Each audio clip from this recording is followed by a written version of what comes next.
You think leaving me is an option? Ryan's voice was ice. His hand locked around Emily's wrist so hard she felt the bones grind together. I will destroy everything you love before I let that happen. Your family, your career, your name. I will burn it all down and make sure everyone in this city knows you are nothing without me. He said it like a promise, like he had already decided, like he had been planning it long before she found the courage to try. And the most terrifying part, he meant every single word. That night Emily ran, and the desperate choice she made next changed both their lives forever. If this is your first time here, welcome. Please subscribe and hit that bell so you never miss a story like this one. Drop a comment and tell me what city you're watching from. I love seeing how far these stories travel. Now let's get into it. I never thought I would be the kind of man who noticed a woman like Emily Carter. Not because she wasn't worth noticing. She was. But in my world, you learn quickly that noticing people really noticing them is a luxury you cannot afford. It makes you soft. It makes you slow. And in the life I had built for myself over 5 decades, being soft or slow was the same as being dead. My name is Vincent Romano, and for 30 years the name meant something specific in Chicago. It meant respect. It meant fear.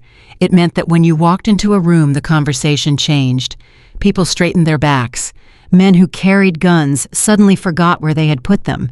Women who had never heard of me somehow always sensed what I was before anyone introduced me.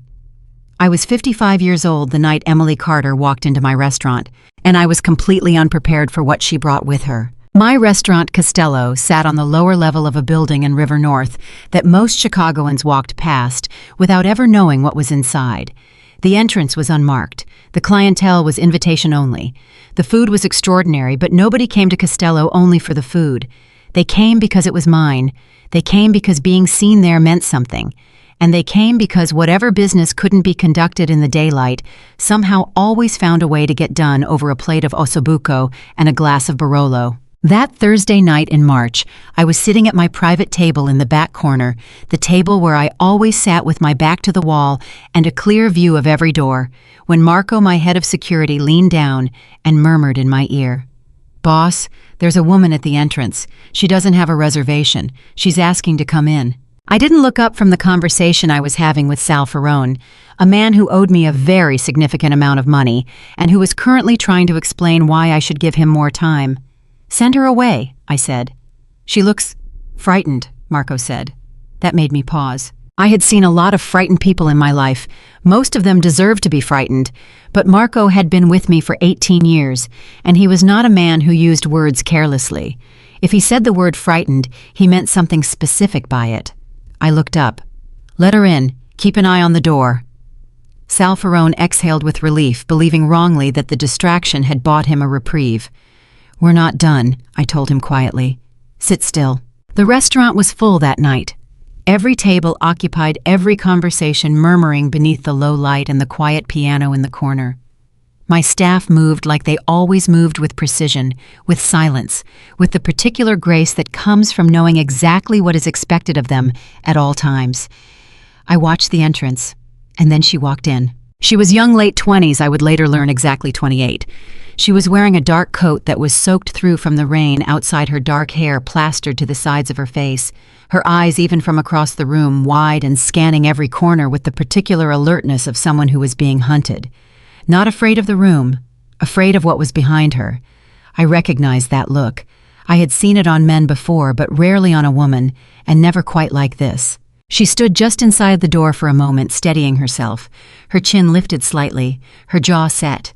And then she began to move through the restaurant, threading between tables, her eyes still darting, her hands clasped in front of her to keep them from shaking. I realized, with a feeling I hadn't experienced in a very long time, that she was moving toward me. Sal Ferrone was still talking. I didn't hear a word of it. She stopped at the edge of my table. The 2 men standing behind me, Lorenzo and Danny, who had been with me for years and who were very good at their jobs. Both shifted slightly, a subtle repositioning that meant they were ready if they needed to be. She looked at me, not at Lorenzo, not at Danny, not at the restaurant around her, or the men at surrounding tables who had all gone quiet and watchful, at me, and she said, "I'm sorry.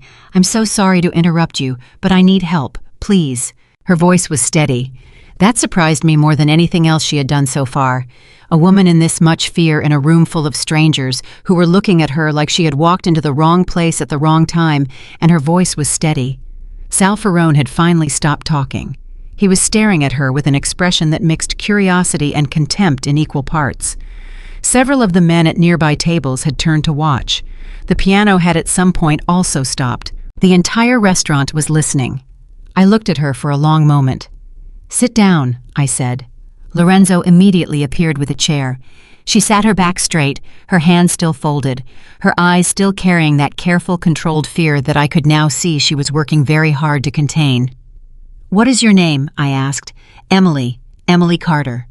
"Who are you running from, Emily Carter?" She blinked, just once, as though the directness of the question had surprised her, though she had walked into my restaurant and directly to my table, which suggested she was not entirely lacking in boldness herself. "His name is Ryan Mitchell," she said. He was my... She stopped, pressed her lips together. "He's someone who doesn't understand that I'm done." Done with what? Done being his.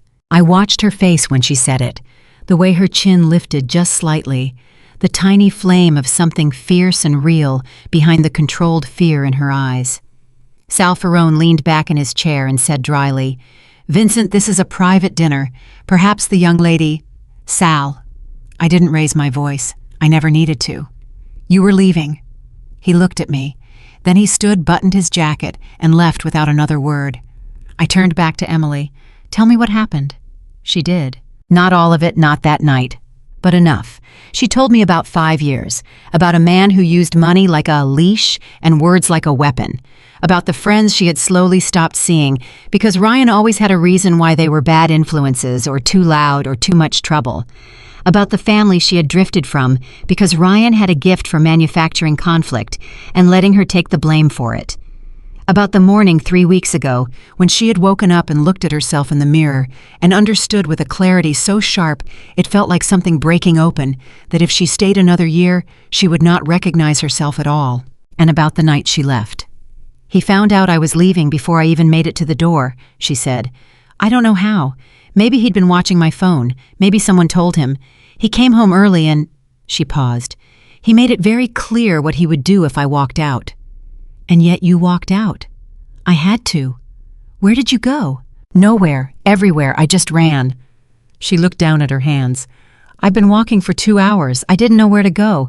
My friends, the few I have left, Ryan knows where they live. My family, it's complicated. I walked past your restaurant 3 times before I came in." "Why did you come in?" She looked up at me then, and there was something almost like challenge in her expression. "Because everyone in this city knows your name," she said.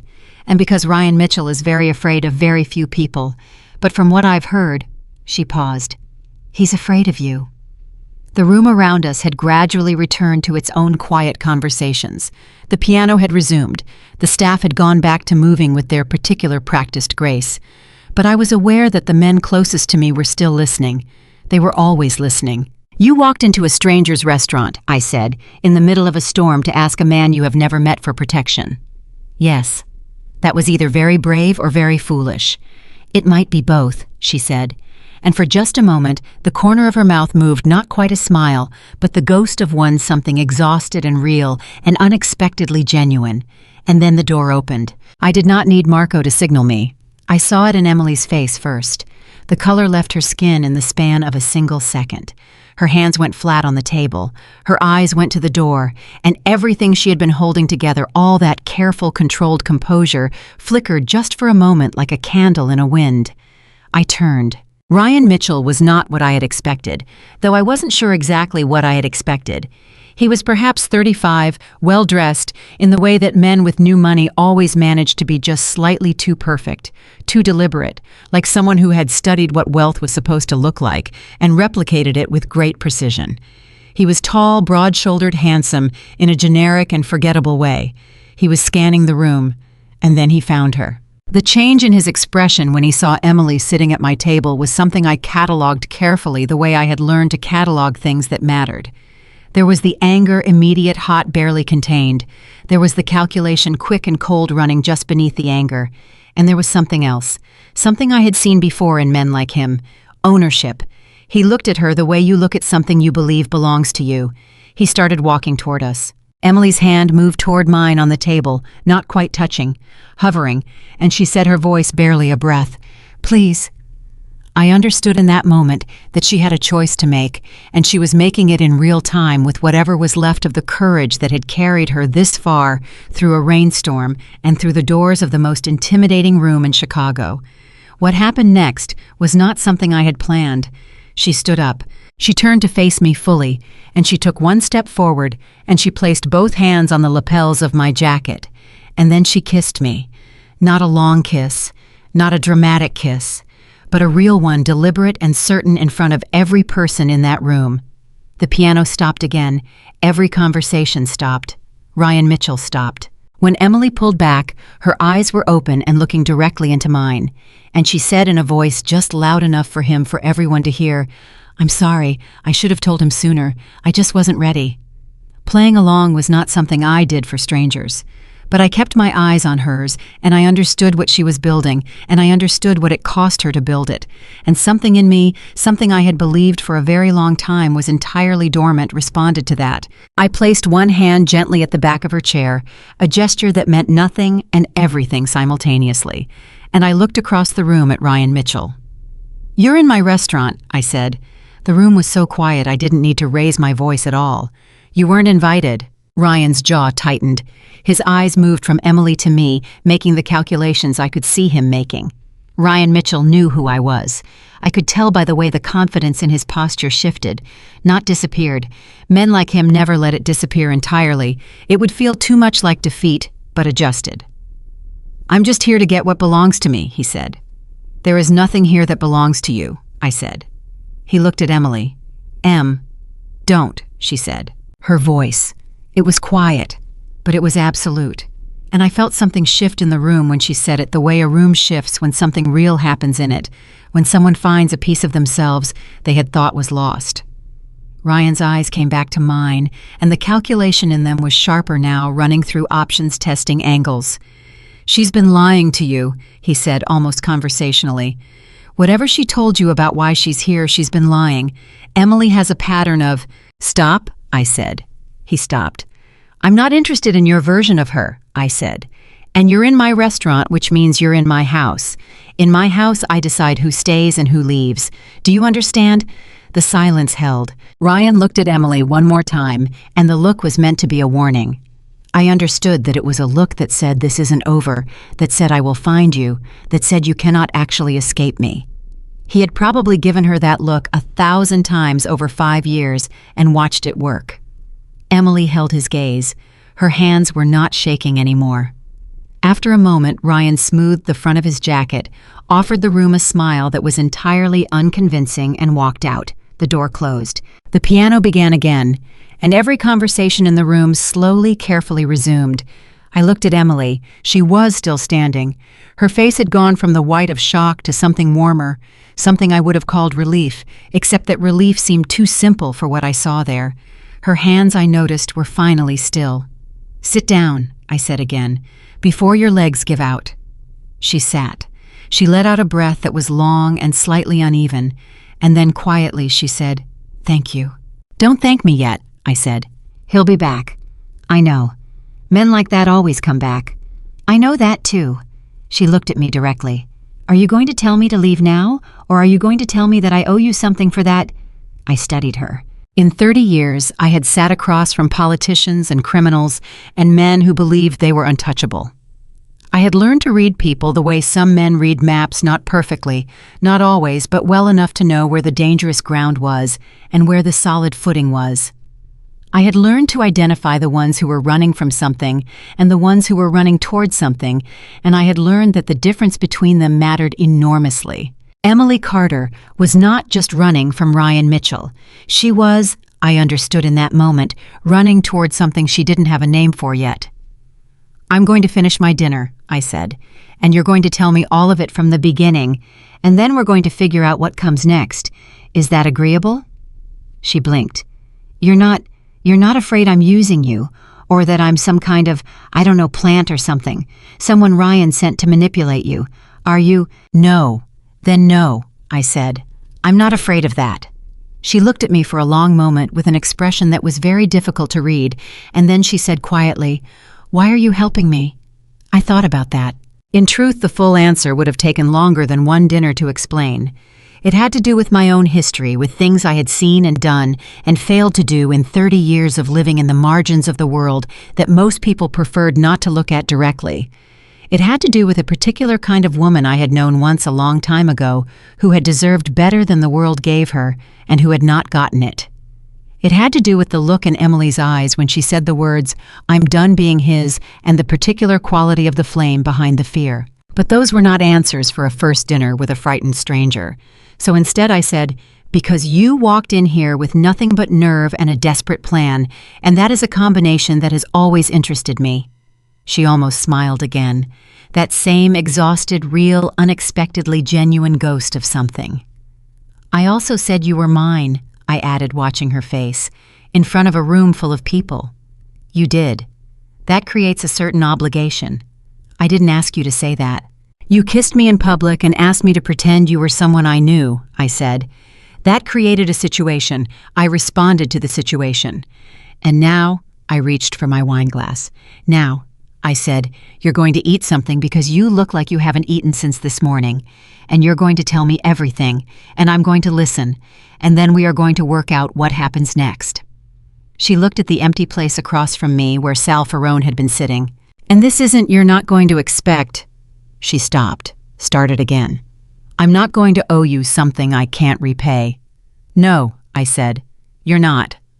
She held my eyes for a long moment, measuring something. Then she nodded. Marco appeared as if summoned by thought alone. After 18 years, he was very good at appearing exactly when he was needed, and placed a menu in front of her. She looked at it. Then she looked at me. "The ossobuco," I said. "Trust me." She looked back at the menu for another moment. Then she set it down, folded her hands, and began to talk. I listened. Not just with the part of me that filed information away and analyzed it and turned it into strategy, though that part was listening too, but with something else, something older and quieter that I had not used in a very long time. She told me about this beginning when Ryan had been charming and certain and had looked at her the way people in movies look at each other, with this overwhelming attention that felt at first like being truly seen for the first time. She told me about the first year when the control had been subtle enough that she could explain it away to herself, to the friends who raised careful questions before they gradually stopped raising them. She told me about the way the isolation had happened, not all at once, not in any single dramatic moment, but slowly, incrementally, like water finding its way under a door. One friendship at a time, one holiday where something went wrong, one argument that was somehow always her fault, no matter which side she had started on. She told me about the money, about the joint account she thought was partnership and turned out to be surveillance, about the credit card he had canceled without telling her, about the moment she understood that she had no access to any money that didn't go through him first. She told me about what it felt like to look in the mirror one morning 3 weeks ago and understand that the person looking back was a version of herself she did not recognize, quieter than she had once been, more careful, moving through her own life like a visitor who knew she was not entirely welcome. She had cried only once while she told me all of this, and it was not at the worst part. It was at a small detail, almost incidental. She mentioned that she used to paint before Ryan, that she had been good at it, that she had once thought seriously about pursuing it, and that somewhere in the 3rd year of their relationship, she had packed her canvases into boxes and put them in storage, because Ryan had a very rational, very reasonable explanation for why the living room wasn't the right place for them, and she had never gone back for them. The tears were quick, and she blinked them away immediately, with the practiced efficiency of someone who had learned to manage her own emotions in private, because displaying them in public had costs she couldn't always afford. By the time she had finished talking, the restaurant had emptied out. My staff was moving quietly through the closing routine. The piano player had packed up and gone. Marco was standing at a respectful distance with the particular expression he wore when he wanted to tell me something, but was waiting to be invited to do so. I looked at Emily. "When was the last time you slept?" I asked. She blinked. "I don't last night, the night before." "Where are you staying?" "I was staying I had a bag packed, at a friend's office, but Ryan knows where—" She stopped. "I can figure it out." You don't have to figure it out tonight, I said. I have a building 3 blocks from here. There's an apartment on the 6th floor that isn't being used. You'll stay there tonight. She looked at me with an expression that had caution written all through it. I told you, I said. No debts you can't repay. No obligations that aren't yours to choose. It's a room. It has a lock. The lock is yours. Why? She asked again. Because you need to sleep, I said. And because Ryan Mitchell will be looking for you tonight, and I would prefer he not find you before you've had the chance to eat and sleep and make a plan with something other than adrenaline and desperation. She looked at her hands. I don't know you, she said. No, I agreed. You don't. This could be, she stopped. For all I know, this is worse. It could be, I said. But you walked in here 3 times before you came through the door, and you still came in. That means some part of you made a judgment. She was quiet for a long moment. My mother always said I had bad judgment about men, she said, and this time the ghost of a smile was sadder than the others. Your mother isn't here, I said, and neither is Ryan Mitchell, and the only person making decisions tonight is you. She looked at me, and I leaned forward slightly, and I said the words that I had not planned to say that came from somewhere more honest than strategy. From this moment, nobody owns you but yourself, not him, not me, not anybody. The silence that followed was the kind that has weight to it. Emily Carter sat very still across from me, and then she nodded. Not quickly, not easily. The nod of someone making a choice that terrified them slightly, but that they were making anyway. Okay, she said. Okay, I said. Marco appeared at my elbow. Car is ready, boss. I stood. Emily stood across from me, slightly unsteady for just a moment, before she found her footing, and I had the distinct impression that the unsteadiness was not only physical. We walked out of Castello into the Chicago night, the rain still coming down in the particular relentless way of March in the Midwest, and I handed her into the car before getting in myself, and I watched the city move past the windows, and I thought about the word that had kept surfacing quietly throughout the entire evening. Courage. Whatever else Emily Carter was or wasn't, whatever the complications that were already beginning to assemble themselves in my mind, Ryan Mitchell's inevitable response, the questions my associates would ask, the particular scrutiny that would come from being seen with someone like her in a moment like this, whatever, all of that there was one thing that was absolutely undeniable.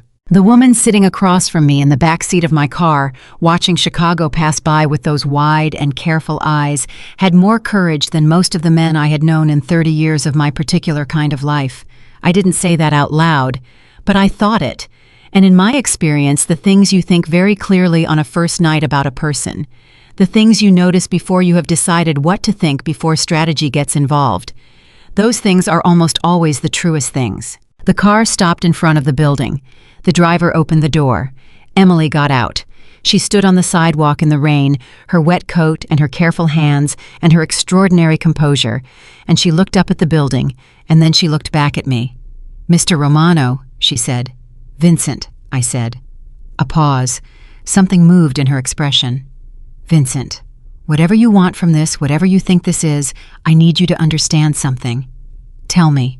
I spent 5 years letting someone else decide who I was, she said. I'm not doing that again, for anyone, no matter who they are or what they've done for me. The rain came down between us. I looked at her for a long moment. I know, I said, and I meant it. She turned and walked into the building, and Marco stepped up beside me with an umbrella I had already told him I didn't need, and he said in the voice he used when he was trying very carefully not to say something directly, boss. I know, I said again. Mitchell's going to move fast. He is. And the others are going to ask questions. They are. Marco was quiet for a moment. She's not what I expected, he said finally. No, I said. She's not. I watched the light come on in the 6th floor window, and for the first time in a very long time, I stood still on a sidewalk in the rain and felt something I had nearly forgotten the name of. It felt like the beginning of something. I just didn't know yet whether it was the beginning of something good or the beginning of everything falling apart. In my experience, those two things often looked identical in the early stages. I turned up the collar of my jacket against the rain and got back into the car. But I looked up at that 6th floor window one more time before Marco closed the door. The light was still on. She did not sleep that first night. Vincent knew because Marco had a man stationed in the lobby, discreet professional, the kind of presence that was felt rather than seen, and the man reported that the light in apartment 614 had stayed on until 4 in the morning before finally going dark. Vincent had received that information while sitting at his own desk 3 miles away, going through correspondence he was not actually reading, and he had set the paper down and stared at the wall for a moment longer than was necessary. He told himself it was operational concern, a practical matter. He had made a statement in front of a room full of people that Emily Carter was under his protection, and that statement had consequences that required management. It was not personal. It was never personal. He was very good at telling himself things that were partially true. By 7 the next morning, he was already on the phone with his attorney, a precise and quietly ruthless woman named Helena Voss, who had been untangling his legal complications for 15 years without ever once losing her composure or raising her voice. "I need everything on a man named Ryan Mitchell," he said. "Real estate, development projects, financial history, any litigation, any prior complaints, all of it." Helena did not ask why. She never asked why. It was one of the things that made her exceptional at her job. "By noon," she said, and hung up. By 9 that morning, Emily was awake. Vincent knew this because she called the number Marco had left for her, a direct line that bypassed every other layer of contact, and asked in a voice that was carefully composed and slightly formal whether there was somewhere she could get coffee. Marco had appeared at her door within 10 minutes with a full breakfast, which she had apparently not requested, and about which she had, according to Marco's dry account, expressed significant skepticism before accepting it anyway. "She asked 3 times whether she owed you for it," Marco told Vincent. "What did you tell her?" "I told her it was the restaurant's standard hospitality for guests." "Good. She didn't believe me." "She's perceptive," Vincent said. "That's fine." What happened next was not something Vincent had planned, but it was perhaps the first indication that Emily Carter was not going to behave in any of the ways his experience had led him to expect. At 10:15 that morning, she walked into his office. Not his public office, the one on Michigan Avenue with the glass walls and the receptionist and the framed architectural plans that served as the legitimate face of Romano development.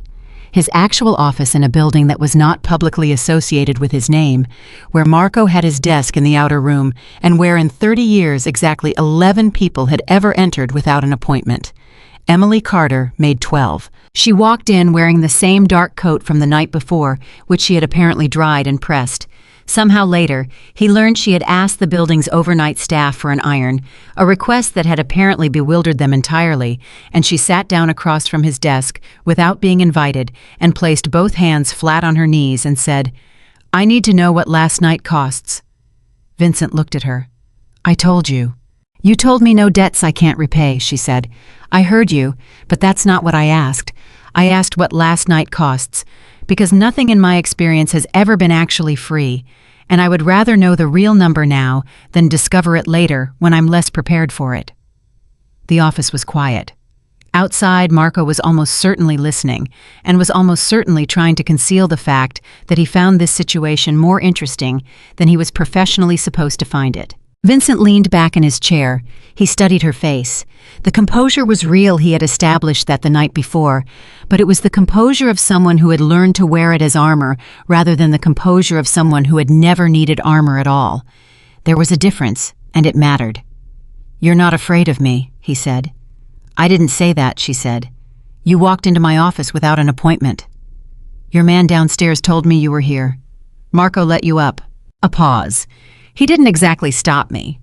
Vincent made a mental note to have a conversation with Marco about the definition of the word security, though he suspected Marco's judgment had been characteristically more accurate than it appeared. "All right," Vincent said. "You want to know what last night costs? Here's the answer: nothing you don't choose to give. I made a statement in a public place. That statement has consequences I'm prepared to manage. You didn't create an obligation. I did, and I did it because I chose to." She watched him with those careful, measuring eyes. "Why?" she asked.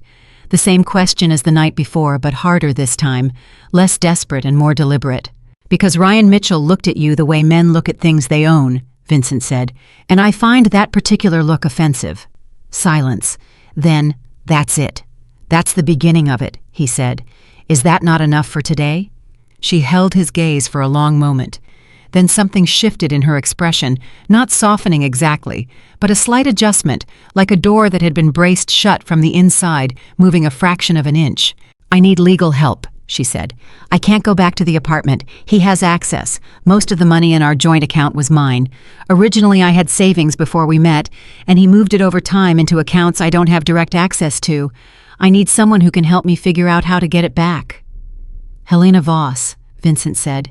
"She's the best in the city. I'll make the introduction."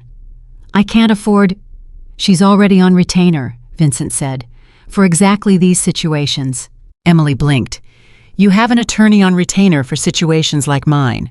I have an attorney on retainer for situations where people need a level of legal expertise that they cannot readily access on their own," he said, which was true, though the full context of why and how Helena came to be retained was considerably more complicated than that.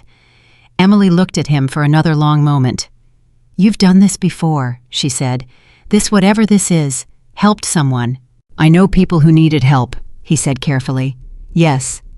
She seemed to accept this, or at least to file it away for later consideration, which he was already learning was her particular pattern of processing information, not immediately accepted or rejected, but held examined, returned to.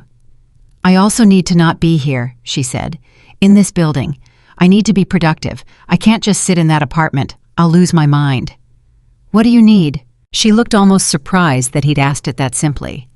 "I was in the middle of a graphic design certificate program before Ryan decided it wasn't worth my time. I need to re-enroll. I need my portfolio files, which are on a laptop at the apartment, and I need—" She stopped. "I need to stop feeling like I'm waiting for something to happen to me."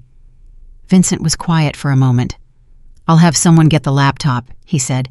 "Ryan might be there." "I know," he said. She understood what that meant. The slight tension in her jaw told him she understood exactly what that meant, and that she was working through whether to feel relieved or troubled by it. "My portfolio," she said finally. "That's all that matters on it." "Understood." The laptop arrived by noon. Helena Voss called Emily directly at 12:30 and spoke with her for 2 hours, after which Emily came to find Vincent again. She had, it seemed, decided that walking into his office without announcement was now an established protocol between them, and said with something that was almost wonder underneath the exhaustion, "She thinks she can get most of it back. The money. It might take months, but she thinks there's a case." "There is a case," Vincent said. "Ryan Mitchell used your assets as leverage in at least 3 development projects. Helena found the paper trail this morning." Emily stared at him. "You already knew." "I asked her to look," he said. "Yes." "Before I even came to your office." "Yes." "So you were already working on it. Last night after—" She stopped, pressed her lips together. "Why didn't you tell me?" "Because you needed to sleep," he said. "And because you came to me this morning asking what last night costs, which told me you needed to feel like you were in charge of what happened next, which you are. Helena works for you now, not for me. Whatever she finds is yours." The silence that followed was longer than the others. When Emily spoke again, her voice was slightly less controlled than it had been, not much, but enough. "You're very good at this," she said. "At what?" "At making people feel like they're making their own choices, when you've actually already arranged the board." Vincent considered this. "Is that what you think I'm doing?" he asked. "I think," she said slowly, "that you are a man who is very accustomed to controlling outcomes. And I think that you're trying genuinely to not do that with me. And I think that the effort is real, even if the instinct underneath it isn't entirely gone." He looked at her. In 30 years, he could count on one hand the number of people who had said something to him that landed with that particular quality, direct, accurate, and completely without malice. It was a rare combination. "That's a fair assessment," he said. She nodded. "Then, I appreciate it. The board, the arrangements, I do." She paused. "But I need you to tell me things, all of it. Whatever you find out, whatever you arrange, I need to know. I spent 5 years having things decided around me. I can't do that again." "All right," he said, "even if you think I won't like it." "Especially then," he said. She held his gaze for one more moment. Then she nodded, stood up, and walked back out of his office with the same deliberate composure she had walked in with. Marco appeared in the doorway approximately 4 seconds later. "She's something," he said. "Get back to work, Marco," Vincent said. But he was already thinking about what she had said. about the board, about the arrangements, about the particular quality of someone who could look directly at the truth of a situation and name it without flinching, who had been conditioned to be afraid, and had somehow not let the fear consume the clarity. He thought about Ryan Mitchell in his restaurant the night before, with that look of ownership on his face, and something that had been a slow, steady burn since the moment he watched Emily hold Ryan's gaze without breaking it became quietly considerably hotter. Ryan Mitchell's first move came 3 days later, and it was not the one Vincent had anticipated. He had expected legal action of some kind, a restraining order perhaps, or a civil complaint, leveraging the money as leverage. He had expected social pressure, the particular brand of reputational warfare that wealthy men with connections were very good at conducting. He had even in the more pessimistic corners of his planning expected a more direct approach, someone showing up somewhere, a conversation that was not entirely voluntary.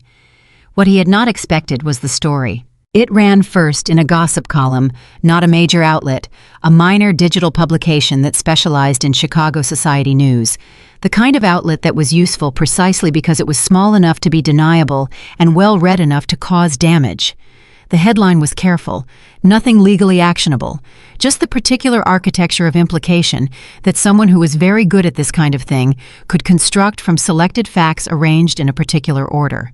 The story suggested, with a series of knowing phrases and artfully placed question marks, that Emily Carter, described as a young woman with a history of attaching herself to powerful men, had manufactured a scene at Castello restaurant in order to insert herself into Vincent Romano's life. It suggested that her relationship with Ryan Mitchell had been rather more complicated than a simple victim narrative would imply. It named her by name. It used a photograph of her that Ryan must have provided, taken at a party 2 years earlier, in which she looked beautiful and composed, and not at all like someone who had been running through the rain from a man who terrified her. Vincent read the story at 6 in the morning. He set down his phone. He sat very still for approximately 60 seconds. Then he called Marco. "She can't see this," he said. "Too late," Marco said quietly. She called the line at 5:45. He was in the car within 4 minutes. He found Emily in the apartment's small kitchen, sitting at the table with her phone face down in front of her and both hands wrapped around a coffee cup that had clearly been there long enough to go cold. She was very still. The stillness was different from the composure he had seen in her before. This was the stillness of someone absorbing a blow. She didn't look up when he came in, though she must have heard him. "I know what it says," she said. "Emily. History of attaching herself to powerful men." Her voice was flat.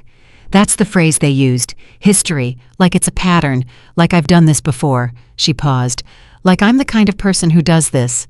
Vincent sat down across from her. "Nobody who was in that room believes that story," he said. "People who weren't in that room do," she said. "The comments are—" She stopped, pressed her lips together. "My mother called me at 5:30 this morning. She saw it. She was asking questions, not saying she believed it, but she was asking questions, which means some part of her—" She stopped again. "Ryan called my mother." The burn that had been present since the restaurant intensified significantly. "He knows exactly what he's doing," Emily said. "He's not coming after you. He's coming after me. He's making me the story. Because if I'm the story, then whatever happened at the restaurant is about my manipulation, not his abuse. And then anything I say about the 5 years, anything I try to do legally, it looks like I'm covering tracks." She picked up the cold coffee cup and set it down again without drinking from it. "He's very smart," she said. The words came out with a flatness that was somehow worse than anger. "I always knew he was very smart. I just spent 5 years convincing myself that he used it for both of us. And now," she exhaled, "now I'm watching him use it, and I can't even be surprised." "We respond," Vincent said. She looked up. "What?" "We respond," he said again. "Helena has the paper trail, the financial records showing what he did with your accounts. We take those to someone who can verify them, we make a statement, and we shift the story." "Vincent, he's trying to control the narrative," Vincent said. "The only counter to that is a better narrative." "A better narrative." She looked at him with something that was not quite anger and not quite despair, but lived in the space between them. "You want me to go public with what happened, with 5 years. You don't have to do anything you don't want to do," he said immediately, "but you think I should." "I think Ryan Mitchell is betting that you won't," he said. I think he spent 5 years learning exactly which moves make you retreat, and he is making those moves right now methodically because he believes he still knows how you respond better than you do." The kitchen was very quiet. "Does he?" Vincent asked. She looked at him for a long moment. "He used to," she said. "And now, I don't know yet," she said. "That's the honest answer. I don't know yet." He accepted that. It was the most honest thing she could have said, and he had asked for honesty. "Then we buy time," he said. "Helena files motions this week on the financial fraud. That creates a legal record independent of the narrative. It also forces Ryan to respond legally, which means his attention and resources go there. And it establishes on paper with documentation that you are not the story he's trying to tell." She thought about it. "And the article, I'll make a call," he said. "Vincent, not a threatening call," he said, reading her expression. "A factual one. There are things that publication would prefer remain in the past. I happen to know what some of them are. I'll remind them politely that accuracy in journalism is generally considered a professional virtue." She looked at him. The exhaustion in her face had shifted slightly. Not gone, but reorganized around something sharper, something that was beginning to look like strategy. "You're angry," she said. "Yes," he said. "At Ryan." "At the situation," he said, which was true, though Ryan Mitchell was in this moment approximately the same thing as the situation. Something moved in her expression that he couldn't entirely read. She picked up the cold coffee, finally drank some of it, made a face at the temperature, and set it down. "Okay," she said. "Okay, legal motion, your call to the publication, and—" she paused. "I need to talk to my mother." "I'll give you privacy," he said immediately. "No." She stopped him with a slight gesture, not touching him, just a small movement of her hand that held him in place. I might need someone else to know what's true. Someone besides Helena and you and Marco. Because if Ryan is calling my mother, he's building a case with my family, and I need someone who knows the real version before he finishes constructing the version he wants them to know. "Tell me what you need," he said. Helena, would she be willing to talk to my mother? Explain the financial evidence, something concrete, not just my word against—" She stopped. "Because right now I'm the daughter who left a good man for a dangerous one, according to whatever Ryan told her, and I need her to understand." "I'll arrange it," he said. She nodded, then quietly, "She's going to ask about you." "I know. She's going to ask what this is." He looked at her. "What do you want to tell her?" he asked. The question landed differently than he intended it to, or perhaps exactly as he intended it to. He was not entirely sure which. Emily looked at him with those careful eyes, and for a moment, neither of them spoke. "The truth," she said finally. "That you helped me when I had nowhere else to go, and that I don't know yet what it is beyond that." "That's accurate," he said. "Yes," she said. "It is." The moment held for precisely long enough to mean something, and then Emily stood up, picked up her phone, and walked to the window to call her mother, and Vincent went back into the hallway and nearly walked directly into Marco, who was standing there with an expression of profound professional neutrality. "Not a word," Vincent said. "I didn't say anything," Marco said. "You were thinking very loudly." Marco said nothing, which was confirmation. Helena filed the first motions 4 days later. The publication that had run the story quietly removed it from their website within 48 hours of Vincent's phone call, replacing it with a brief correction notice that managed to imply the entire thing had been an editorial error without actually apologizing for anything, which was Vincent reflected about as much as could be expected from them. Ryan Mitchell's response to the legal filing was swift, and in its own way, revealing. He countered with a filing of his own, claiming that Emily had voluntarily transferred the assets in question, and that any suggestion of financial manipulation was a fabrication intended to extort a settlement. The filing was detailed, professionally executed, and contained several pieces of documentation that were, Helena told Vincent in a very level voice, almost certainly forged. "Almost certainly," Vincent said. "Provably," Helena said, dropping the almost. "2 of the transfer authorizations have signature inconsistencies. I've already sent them to a forensic analyst." "How long?" 3 weeks for a full report. 2 if I push." "Push," he said. Emily received this information in Vincent's office.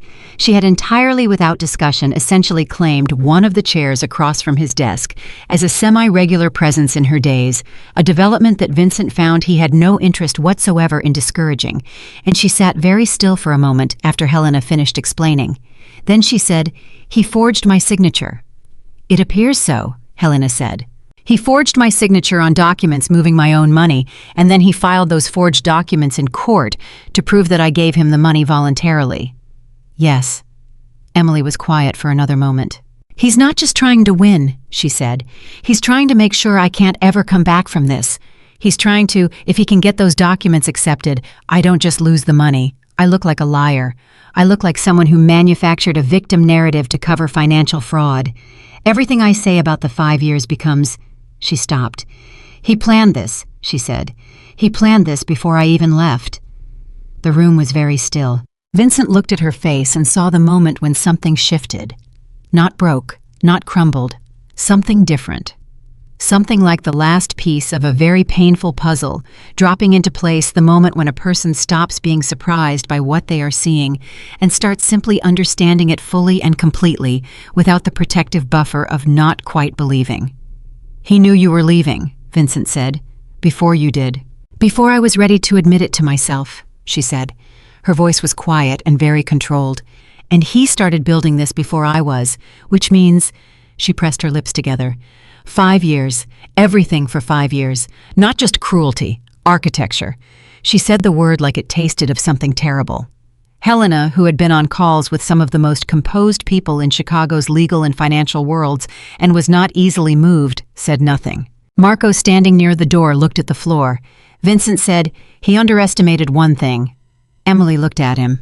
"He built a very complete version of you," Vincent said. "He built it carefully over 5 years, accounting for everything. The isolation, the finances, the narrative, the forged documents. He built a cage, and then you walked out of it. And he's been executing the plan he built for the version of you that didn't leave." She stared at him. "But you left," he said. "He's adjusting," she said. "Yes, but adjustment takes time, and in the time it takes him to adjust, he let that sit." Helena picked it up. "In that time, we have the forensic analysis, the original transfer records, 3 witnesses from your pre-Ryan life who can speak to the financial situation before the relationship. And we have Ryan Mitchell's own filing, which once the forgery is proven, becomes obstruction." Emily absorbed this. Then she said to Vincent specifically, "You thought about all of this." "Helena thought about all of this," he said. "I just asked the right questions." "Stop deflecting," she said. Not unkindly, but absolutely directly. He held her gaze. "Yes," he said. "I thought about it." "Why are you so invested in this?" It was the 3rd time she had asked some version of this question, and each time it had been more direct than the last, and each time he had given her a true answer that was not the complete answer. He looked at her now, this woman who had walked into his restaurant with nothing but nerve, who had kissed him in front of a room full of witnesses, and whispered a desperate plea, who had come to his office the very next morning and demanded to know the real cost, who had sat across from him day after day and said accurate, uncomfortable things and refused to look away, and he made a decision. "Because I knew someone," he said, "a long time ago, who was in a situation that was not unlike yours, and I didn't see it clearly enough soon enough to do anything useful, and I have lived with that for a very long time." The office was completely silent. Emily did not say, "I'm sorry," which he appreciated. People said "I'm sorry" reflexively in moments like this, and it always felt like a door closing. Instead, she was quiet for a moment, and then she said, "What happened to her?" "She got out eventually," he said. "On her own. She was stronger than I understood at the time." He paused. "I was younger. I didn't recognize what I was looking at." Emily looked at him for a long time. "You're not responsible for everyone who needs saving," she said. "I'm aware of that," he said, "but you keep trying anyway." "Apparently," he said. Something in her expression changed, not softened.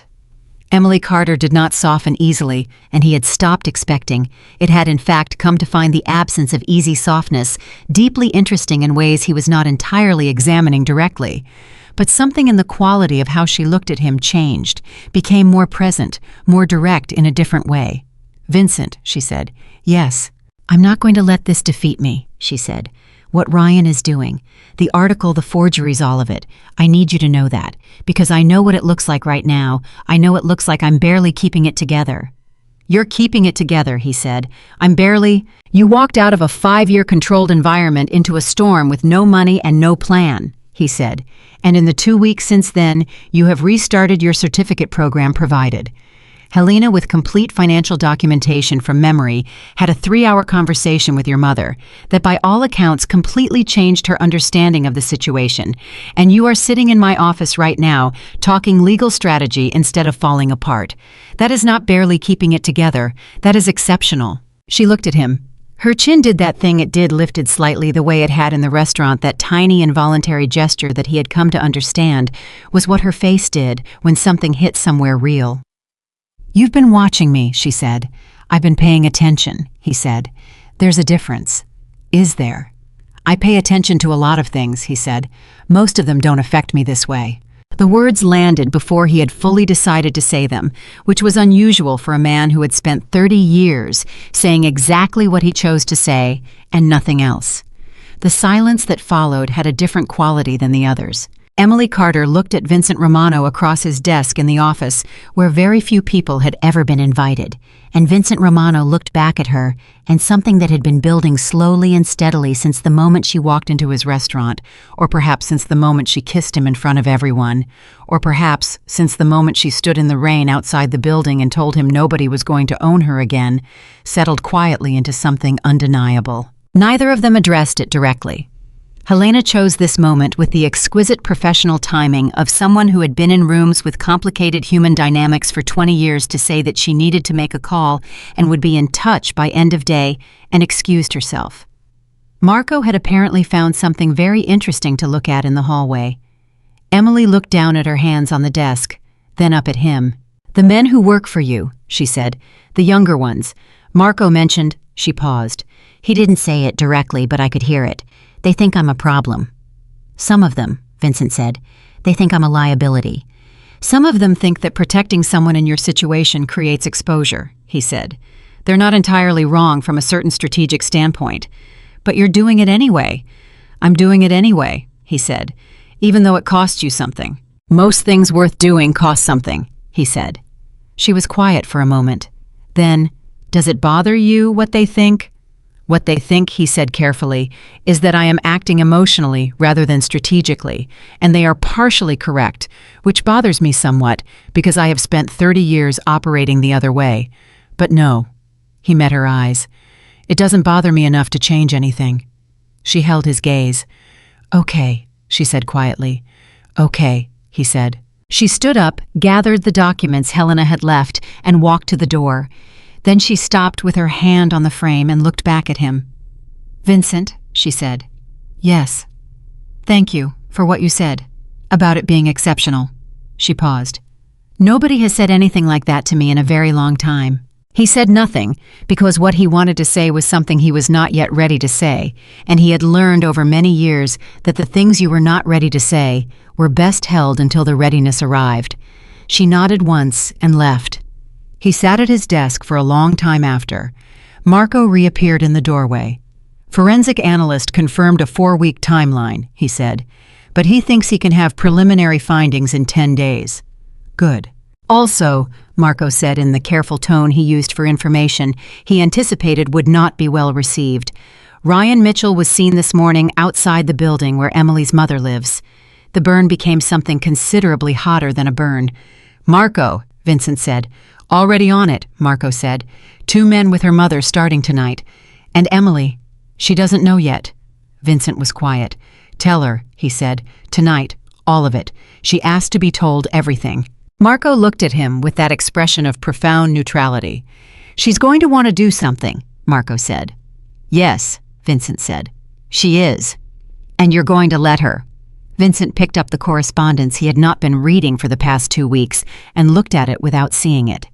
"She doesn't need my permission," he said. "She never did." Marco said nothing, but he almost smiled. Marco told Emily about her mother that same evening at 7:15, sitting across from her at the kitchen table in apartment 614, with the particular directness that Vincent had instructed and that Marco, to his credit, executed without softening or delay. Emily listened without interrupting.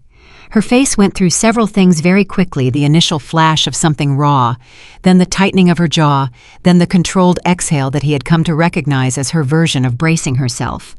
When Marco finished, she sat very still for exactly 4 seconds. Then she said, "He went to my mother's building." "Yes, he stood outside her building. Our information is that he was there for approximately 40 minutes.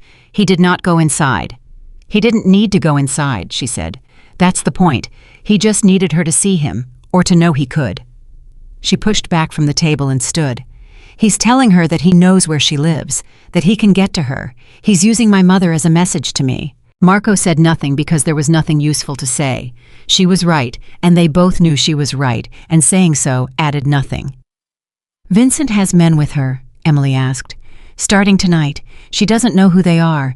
We told the building they're additional security contracted by the property management." Emily nodded.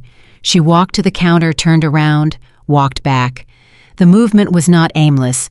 It was the particular walking of someone whose mind was moving faster than their body and needed the body to keep up.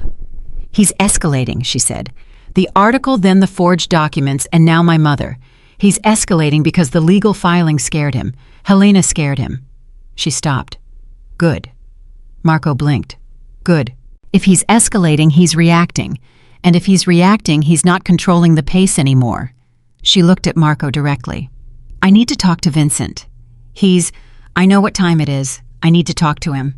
Vincent was in a meeting when Marco's message came through, a meeting with 3 men whose collective net worth exceeded the GDP of a small country, and who were discussing a real estate development on the lakefront that required Vincent's participation to move forward, and that Vincent had been carefully uncommitted about for 6 weeks. He looked at his phone under the table, read the message, and stood up. "Gentlemen," he said, "I need to reschedule." The 3 men looked at him with varying degrees of surprise. Vincent Romano did not reschedule. "Family matter," he said, which was not entirely accurate and not entirely inaccurate, and which he did not examine too closely as he said it.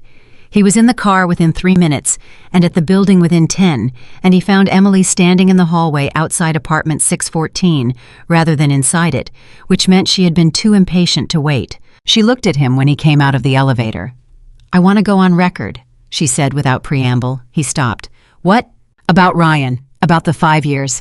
I want to go on record publicly. Not a statement through Helena, not a press release, not something filtered through legal language. I want to tell the actual story." She held his gaze. "He went to my mother's building, Vincent. He stood outside for 40 minutes to make sure she knew he could. He forged my name on legal documents. He spent 5 years systematically dismantling my life and then built an entire architecture of lies to make sure that if I ever tried to speak, nobody would believe me." She paused. "I'm done letting him control what gets said about me." Vincent looked at her. "Do you understand what that means?" he said. "Going public with your name, with details. It opens you to everything he can throw at the narrative. He has money, he has lawyers, he has—" "I know what he has," she said. "I lived with what he has for 5 years." "Emily, do you believe me?" she asked. The question was direct and quiet and landed like a stone dropped into still water. He held her gaze. "Yes," he said, without question. "Then help me tell it in a way that he can't bury." She took 1 step toward him. "You know people. You know how information moves in this city. Help me make sure that when I speak, it reaches the people it needs to reach, before Ryan can get ahead of it." He was quiet for a moment. "It'll be a fight," he said. "I know. He'll come back harder." "Let him," she said. "I'm not running anymore." He looked at her standing in that hallway, this woman who 4 weeks ago had been running through a rainstorm with nowhere to go, and something in his chest, some calcification that had been building for 30 years, shifted in a way that was almost physical. "All right," he said. "We do it your way." She exhaled, not with relief, with resolution. There was a difference, and it was significant. "Tomorrow?" she asked. "Tomorrow," he said. "I'll make calls tonight." She nodded. Then, because she was Emily Carter, and directness was as natural to her as breathing, "Thank you for leaving your meeting." "How did you know I was in a meeting?" "You're always in a meeting at 8 o'clock on a Tuesday." He said nothing. She almost smiled, turned, and went back inside. He stood in the hallway for a moment longer than was necessary, then went back to the elevator and called the first of the people he needed to call, because when Emily Carter decided something was happening tomorrow, tomorrow was when it happened. The journalist's name was Christine Park, and she was 43 years old and had broken 4 of the most significant investigative stories in Chicago in the past decade. And she owed Vincent Romano nothing except a professional respect that ran in both directions, which was why he called her instead of someone he had leverage over. He didn't want leverage in this situation. He wanted accuracy. Christine Park agreed to meet the next morning, but her agreement came with conditions stated so quickly and so clearly that Vincent understood she had been waiting for a story like this. "I talked to her alone first," Christine said. "No lawyers in the room, no you, just her." "Agreed," Vincent said. "If I decide to run it, I run it completely. No editorial approval from your end." "Agreed." A pause. "You're not even going to negotiate that. She doesn't need me to control her story," he said. "That's the entire point." Another pause, and this one had a different quality. "All right, Romano," Christine said.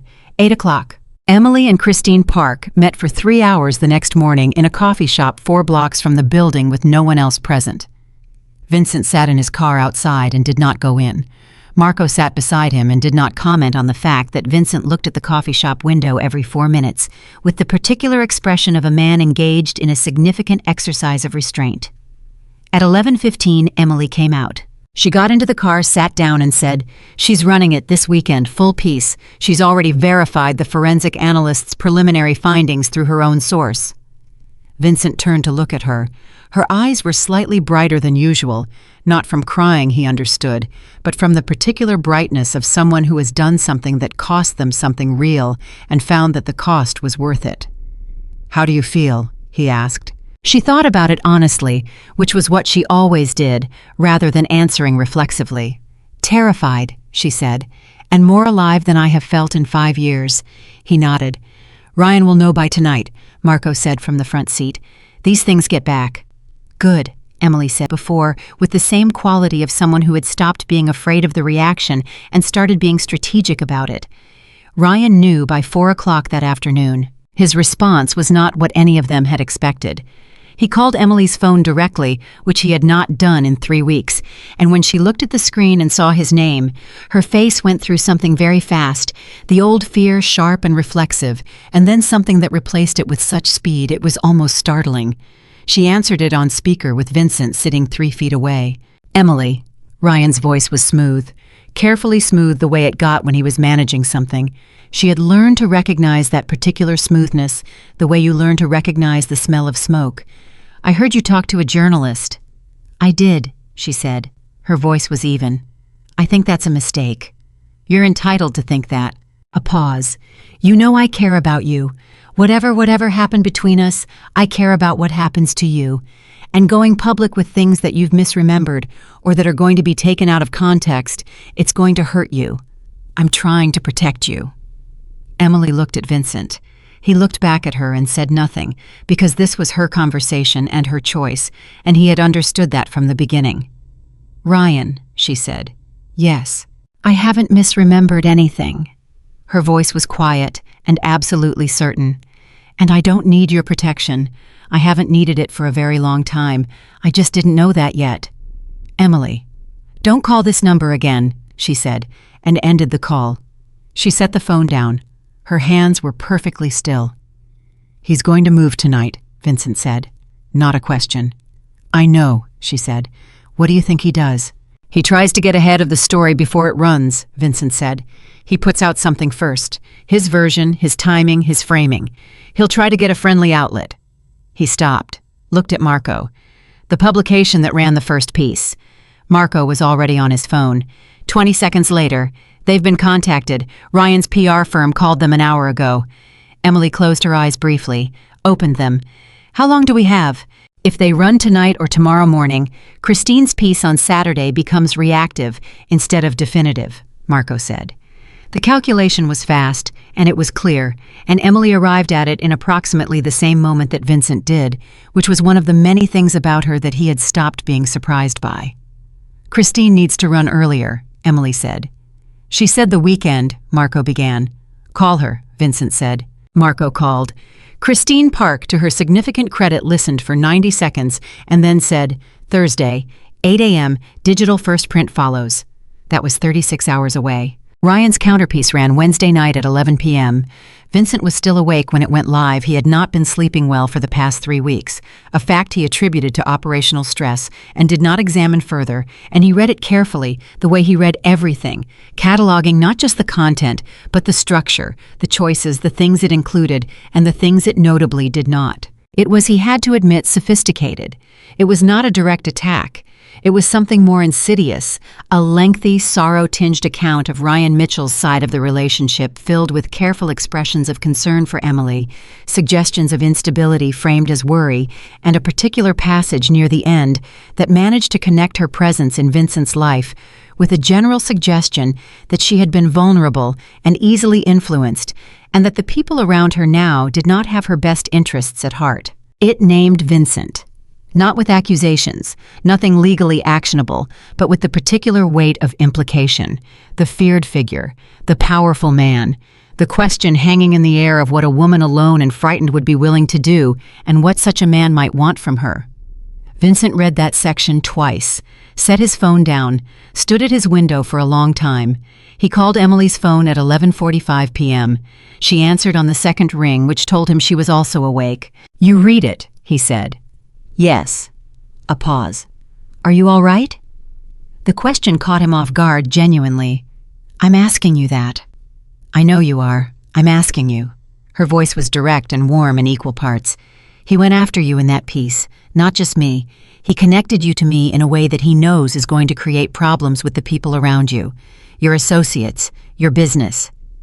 "Emily, are you all right?" she asked again. He stood at his window and looked at the city and thought about the fact that in 30 years, very few people had asked him that question and meant it the way she meant it. "I'm fine," he said. "That's not an answer." He was quiet for a moment. "No," he said. "I'm angry, not at you, at the calculation of it, at the way he uses whatever is close to you as a weapon." "He's been doing it for 5 years," she said. "He used my friends, my family, my sense of myself. Now he's using you." A pause. "I'm sorry that you're in this." "Don't apologize for that," he said. "Vincent, you didn't put me here," he said. "I put myself here because I chose to." He paused. "Because I would choose it again." The silence that followed had that weight again, the weight that their silences had been accumulating over weeks of honesty and difficulty, and something that was growing between them that neither of them had named yet. "Thursday morning," she said finally. "Christine's piece." "Thursday morning," he confirmed. "Then we see." "Then we see," he said. Another pause. "Good night, Vincent." "Good night, Emily." He did not sleep for another 2 hours after that, but the reason was different than it had been before. Thursday morning, Christine Park's piece ran at 8 a.m. precisely. It was 18,000 words long. It included Emily's account in full in her own words, with Christine's meticulous journalistic architecture built around it. The verified financial records, the forensic analysts' confirmed findings on the forged signatures documented evidence of the isolation through interviews with 3 friends Emily had lost contact with during the relationship, and a quietly devastating timeline of Ryan Mitchell's public and private conduct that Christine had assembled from sources Vincent strongly suspected had been waiting a long time for someone to ask the right questions. By 9 a.m., it had been shared 40,000 times. By noon, it had been shared 400,000 times, and 3 national outlets had picked up the story. By 2 p.m., Emily's phone had more messages than she could process, and Vincent's office had received calls from 7 journalists, 2 television producers, and 1 United States Senator's office, making a quiet inquiry about the financial fraud documentation. And Ryan Mitchell's attorney issued a statement saying that his client denied all allegations and was considering legal action. "He's going to sue Christine," Marco said. "He's going to try," Vincent said. "He won't get far." The forgery findings. "The forensic report is complete. Helena has it. She's filing the full fraud complaint this afternoon." He paused. "With the Illinois State's Attorney's Office, not just civil court." Marco looked at him. "Criminal." "Criminal," Vincent said. A pause. "That changes the stakes." "Considerably," Vincent said. Emily was in the office when Helena called to tell her about the criminal filing. She sat across from Vincent's desk as she had done so many mornings over the past weeks, and she listened to Helena's precise and level voice explaining what it meant, and when Helena finished, Emily said, "So he could be arrested." "If the state's attorney takes the case and given what we've provided, I believe they will, yes. Charged with financial fraud, forgery, and potentially additional counts depending on what the full investigation surfaces." Emily was quiet for a moment. "How long will it take?" she asked. "Months, possibly longer. These cases are not fast." "But it moves forward." "It moves forward," Helena confirmed. When the call ended, Emily sat very still. Vincent watched her from across the desk and let the silence be whatever it needed to be. After a moment, she said, "I thought I'd feel more when it finally started going the right way. I thought there'd be this moment of, I don't know, triumph or relief, something clean. And," he said, "it mostly just feels like I'm very tired," she said, "and sad, not for him, for the time, for the years I spent inside something that was designed to keep me small." She paused. "Is that strange?" "No," he said. "That's exactly what it should feel like." She looked at him. "How do you know that?" "Because triumph is for victories you chose to enter," he said. "You didn't choose this fight. You survived it. Surviving something that was designed to defeat you doesn't feel like winning. It feels like finally being allowed to stop running." She held his gaze for a long time. "You understand things," she said quietly, "about how people feel in the middle of something. For a man who spent 30 years being unreachable," he offered. "I was going to say formidable," she said, and the ghost of that smile appeared a little less exhausted than the earlier versions, a little more real. "Same thing," he said. She shook her head slightly. "No, not the same thing at all." The afternoon brought a development that none of them had anticipated. At 3:45 p.m., Marco came into the office with the particular expression he wore when information was significant enough that he wanted to deliver it standing, rather than by text. "Ryan Mitchell held a press conference," he said. Both Vincent and Emily looked at him. 20 minutes ago, outside his downtown office, he read a prepared statement. Marco paused. He said that Emily suffered from a history of emotional instability, that her account in the article is a symptom of a deteriorating mental state, that he is deeply concerned for her well-being, and that he has requested a formal psychological evaluation be ordered by the court as part of the proceedings. The room was absolutely silent. Emily's face did not collapse. It did not crumble. It did not do any of the things that Ryan had spent 5 years conditioning it to do when he pushed a particular button. What it did instead was go very still, and then something in her eyes that had been moving, the particular quality of someone in motion, running towards something, went still too. But not the way fear made things still, the way resolve did. "He just called me crazy in public," she said. Her voice was quiet and perfectly level. "Yes," Marco said. She looked at Vincent. "This is what he does when he runs out of options," she said. "When he can't attack the facts, he attacks the person holding the facts. He makes the source unreliable. He makes me—" She stopped. "He's been calling me unstable for 5 years privately. He just moved it into public because the private version stopped working when I walked out." Vincent said nothing because she was processing, and she did not need him to fill the space. "The criminal filing changes this," she said. "Yes," he said. "A civil proceeding he can muddy with that strategy. Introduce doubt, challenge credibility. A criminal investigation by the state's attorney is not subject to the same kind of narrative manipulation. The evidence speaks regardless of what he says about me." So he knows the criminal route hurts him. "The press conference was panic," Vincent said, "dressed up as offense, but underneath it, yes, panic." Emily was quiet for a moment. Then she said, "I want to respond." "Helena," Marco began. "Not through Helena," Emily said.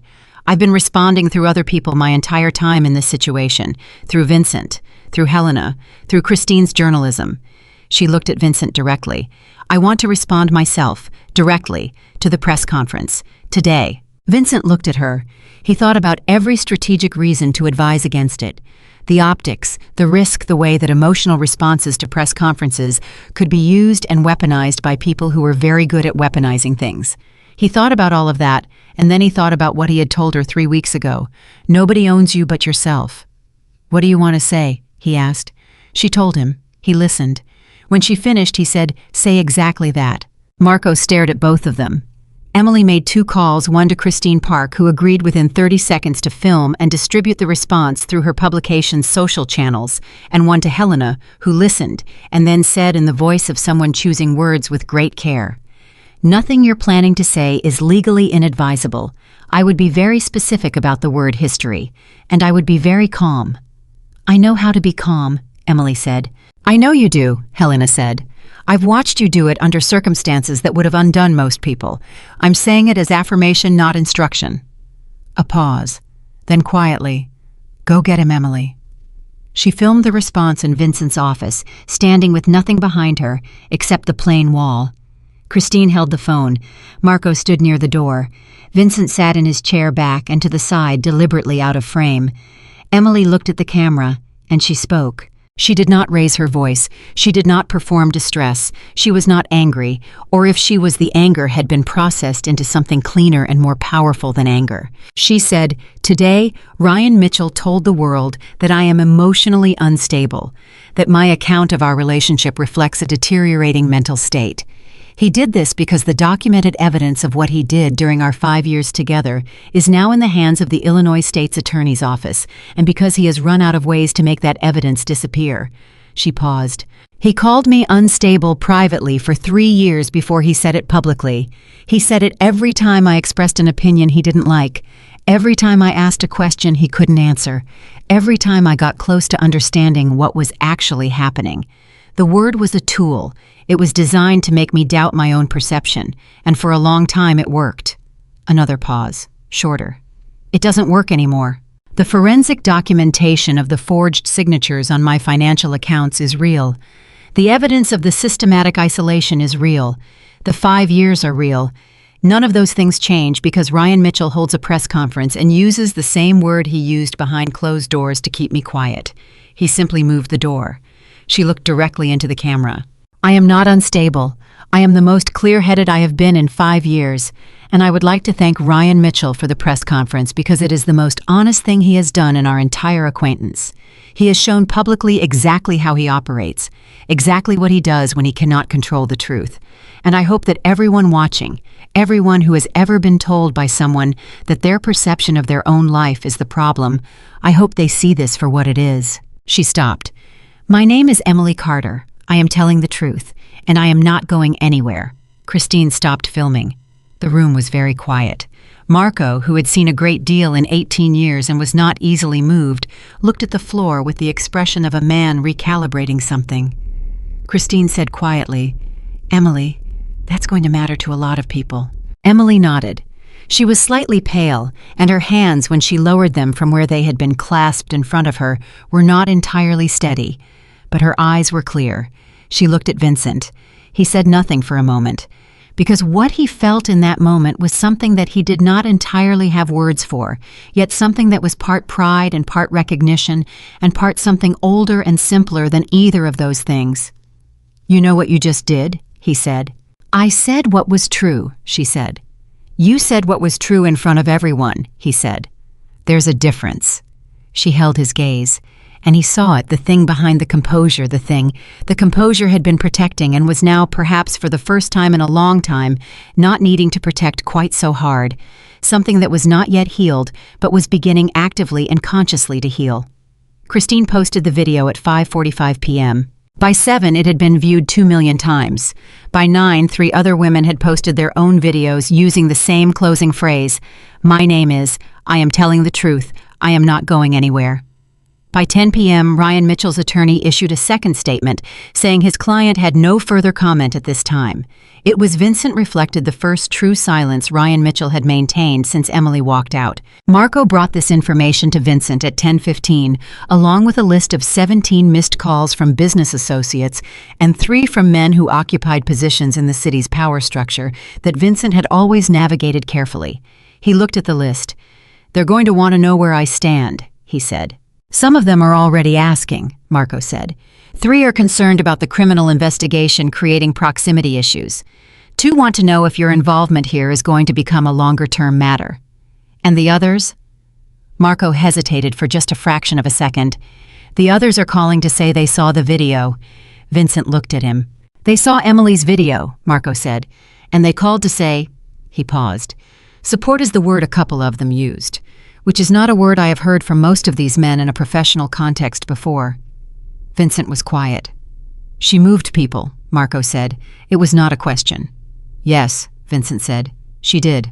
I went up to 614 at 10:30 to tell Emily about the responses, because he had promised her everything and he kept his promises. He knocked. She opened the door almost immediately, which told him she had been awake. She had changed into more comfortable clothes, and her hair was down, and she looked exhausted and younger, and more like the person underneath the composure than he had ever seen her. She stepped aside to let him in. He told her about the responses, the calls, the women who had posted their own videos, the 17 missed calls from his associates. He told her all of it the way she had asked him to.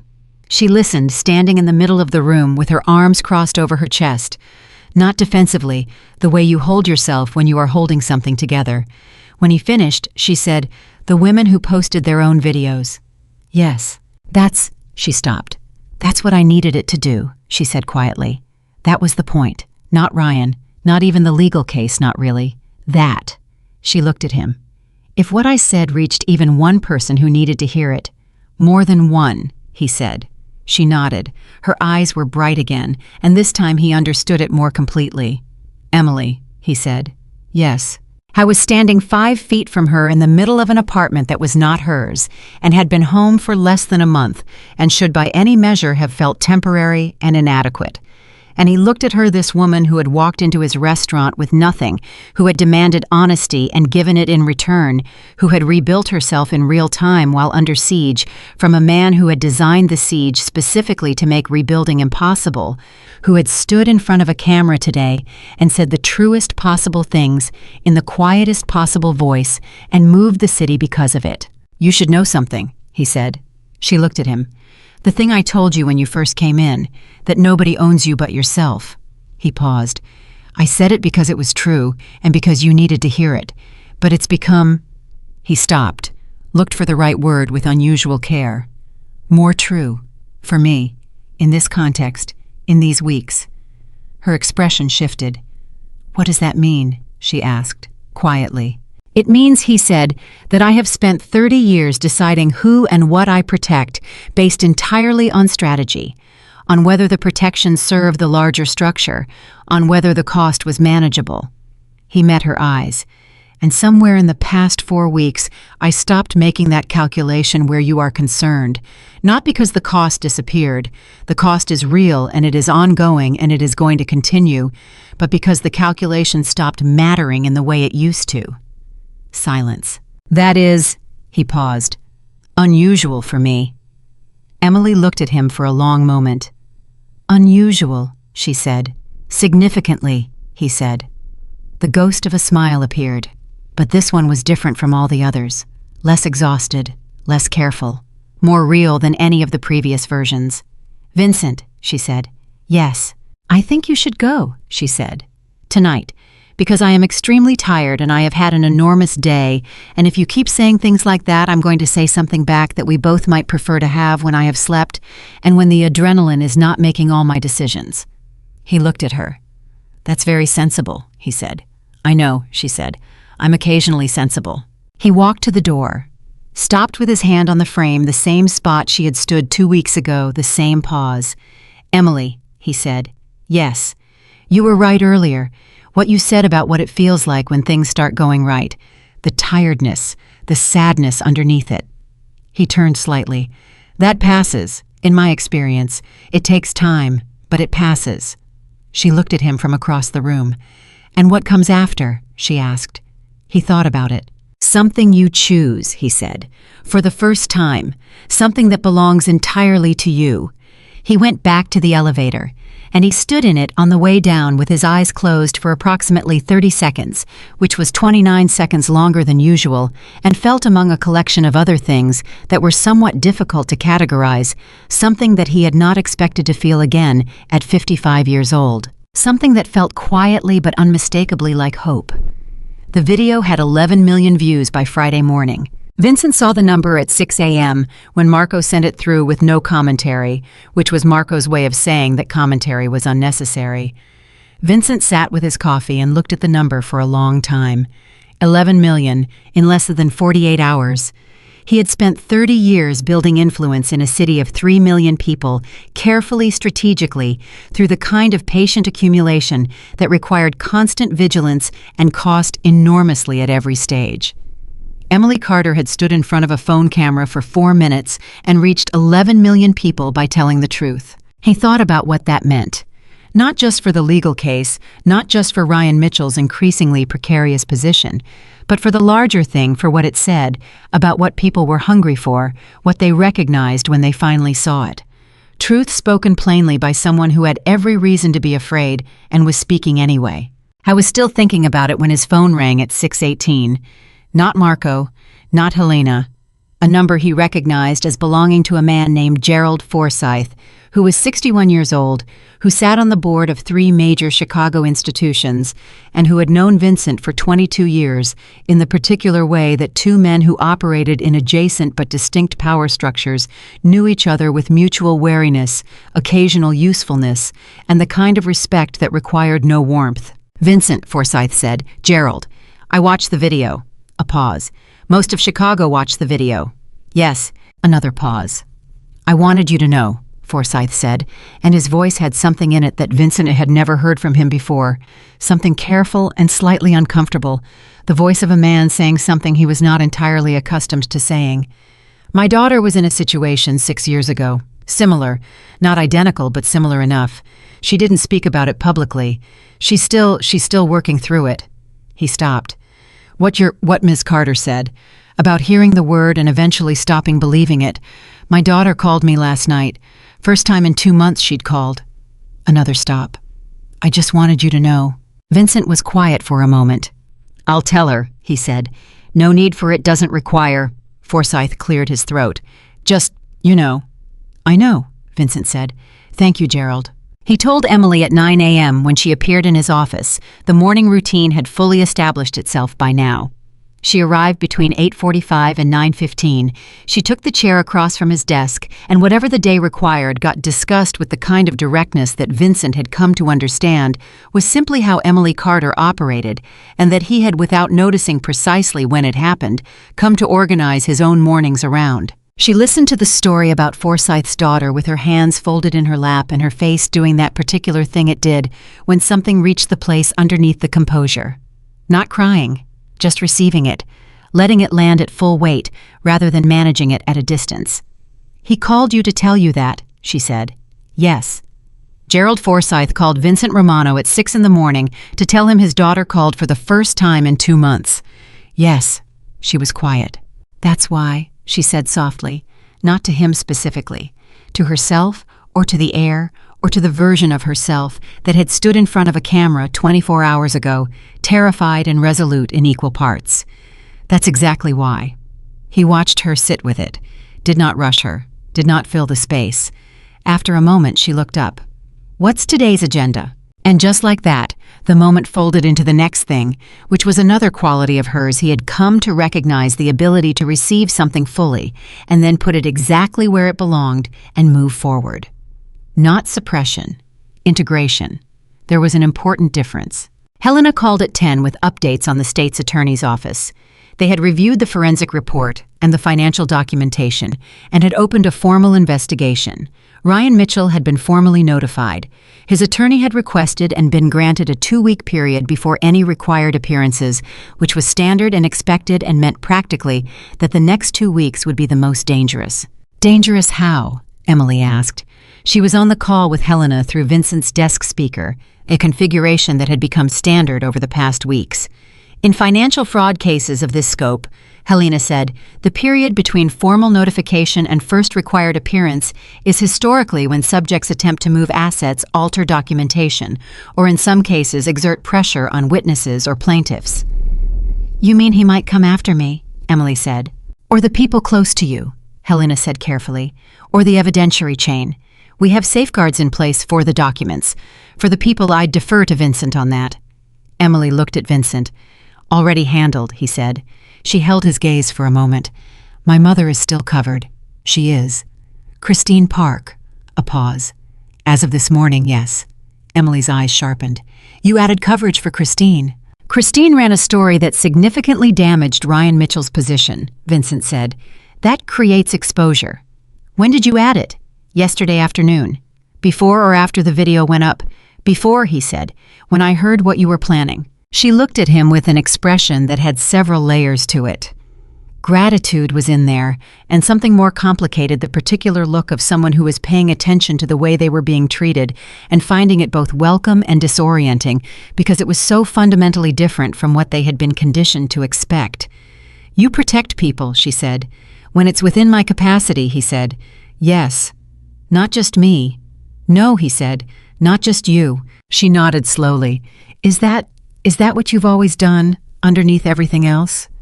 He thought about the question honestly, because she always asked honestly and deserved honesty in return.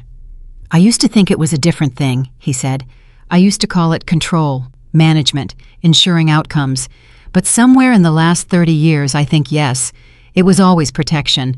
I just had a very particular and often questionable way of expressing it. The corner of her mouth moved. That's the most self-aware thing you've said in 4 weeks, she said. Don't get used to it, he said. She almost laughed. The almost was the closest thing to an actual laugh he had heard from her, and it did something to the room and to him that he was not going to examine in detail while she was sitting 3 feet away. The 2 weeks that followed were the most complicated of the entire situation and the most revealing. Ryan Mitchell did what Helena had predicted. He moved. Not physically, not yet, but financially. His attorney filed 3 motions in the space of 4 days, each one more aggressive than the last, each one designed to slow the state's attorney's process and create procedural complications that would buy time. Helena countered each one. The legal exchange moved at a pace that was to anyone watching from the outside almost impossibly fast, because Helena Voss did not believe in giving opposing counsel time to breathe, and because the state's attorney's office had assigned the case to a prosecutor named David Chen, who had the particular quality of a man who had been waiting for exactly this kind of case. Emily tracked every motion. She had set up what she called her system, a document on her laptop updated daily that logged every filing, every counter, every development cross-referenced against Helena's assessments and her own notes. She showed it to Vincent one morning, turning her laptop toward him across the desk, and he looked at it and then at her. You built a case management system, he said. I needed to understand everything, she said. I can't just wait for Helena to summarize. I need to see the actual structure. Helena is going to want a copy of this, he said. She already has one. I sent it to her Tuesday. She made 2 corrections and said the rest was... Emily paused. She said it was better than what most attorneys do for themselves. He looked at her. What? She said. Nothing, he said. You have an expression. I don't have expressions. You have several, she said. I've cataloged them. This one means you're thinking something complimentary and deciding not to say it because it would sound, Emily, what? Stop cataloging my expressions. Then say the complimentary thing, she said. He held her gaze. You are, he said, considerably more capable than the situation you walked out of gave you any opportunity to demonstrate. She was quiet for a moment. That's the most direct you've been about that, she said. You told me to say it. I know. A pause. Thank you. You're welcome. They looked at each other across the desk for a moment longer than was strictly necessary, and then Emily looked back at her laptop and said, Helena also said David Chen is going to want to talk to me directly, the prosecutor, face-to-face, not just through documentation. When? He asked. She's scheduling it for next week. She paused. I'm not afraid of it. I know, he said. But I might want... She stopped, started again. Would you come not into the room, just there? Yes, he said immediately. She nodded, looked back at her screen. The conversation moved forward, but the yes was still in the room, quiet and certain, and he thought she felt it the same way he did a small, solid thing that meant more than the word itself. The twist came on a Tuesday, 12 days into the 2-week window. Marco appeared in the office doorway at 2:15 p.m. with the expression that meant significant information and closed the door behind him, which meant the information was sensitive enough to require privacy, even in a space that was already private. One of Ryan's associates contacted us, Marco said, indirectly, through a third party. He wants to talk. Vincent looked up from the proposal he was not reading.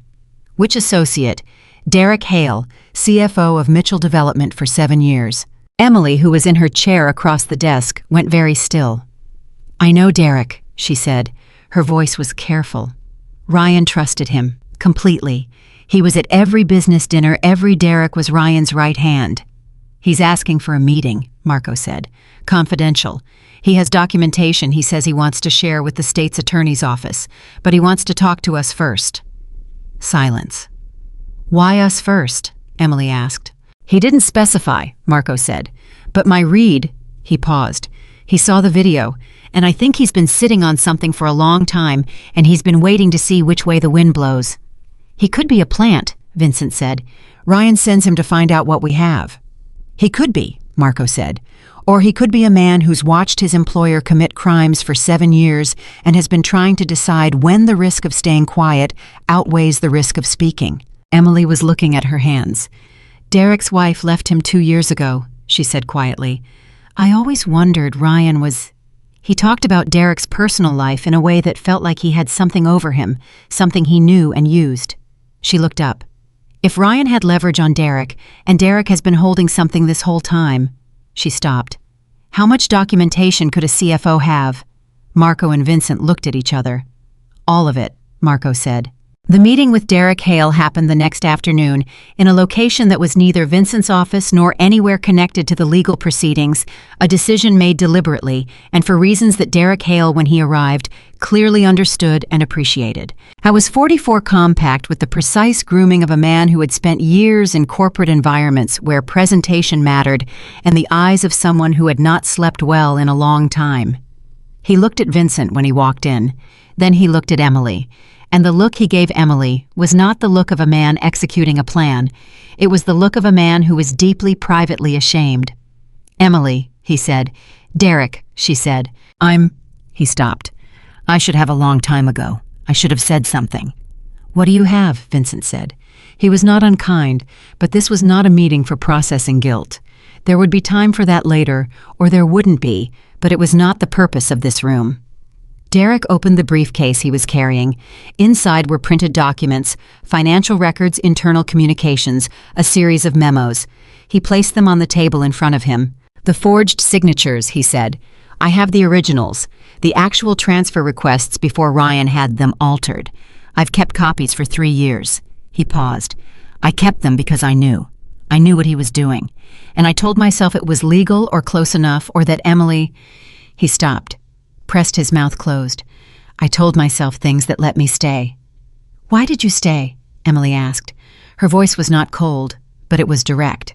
"He knew about something," Derek said, "from before Mitchell Development. He knew about it and he made sure I understood he knew, and for 7 years that was enough." He looked at his hands. "Until your video. Until I watched 11 million people watch you say the words he used to use to make you small, and I realized—" He stopped. "I realized that the thing he has on me is 7 years old, and the thing he has been doing to you is 5 years of documented financial crime. And I have been more afraid of 7-year-old information than I have been of being the person who let this happen." He looked up. "I want to give everything to the state's attorney. All of it. And I need to know that whatever he has on me—" "Talk to Helena Voss," Vincent said. "Today, whatever he has on you is 7 years old. You have 7 years of documentation of his crimes. And David Chen is a prosecutor who is building a case that does not need to become complicated by a deal that wasn't clean. Talk to Helena first. She'll tell you what you actually face." Derek looked at him. "You do that, connect me to—" "Helena works for Emily," Vincent said. "Emily decides." They both looked at Emily. She sat across from the man who had watched and stayed for 7 years and had just decided 4 weeks too late, and not too late at all, to choose differently. She was quiet for a long moment. "Call Helena," she said. "Tell her I said to take the meeting." Derek exhaled. The exhale of a man who has been holding a very large thing for a very long time and has just been allowed to set it down. "Thank you," he said. "Don't thank me," Emily said, not unkindly. "Just tell the truth, all of it, that's all." Derek Hale's testimony and documentation reached David Chen's office by Thursday morning. Helena described Chen's reaction in the careful and level language she always used, which meant that beneath the professional language, he was very significantly pleased. What Derek had held for 3 years was not just the original unaltered transfer documents.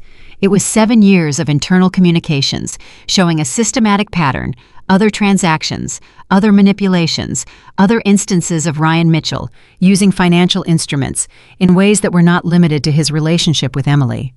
Emily had been the most intimate victim. She had not been the only one. Helena delivered this information to Emily and Vincent on Friday morning. She laid it out precisely and without editorializing until she reached the end, at which point she paused and said, "Emily, what Ryan Mitchell did to you was deliberate and sustained and extensively documented.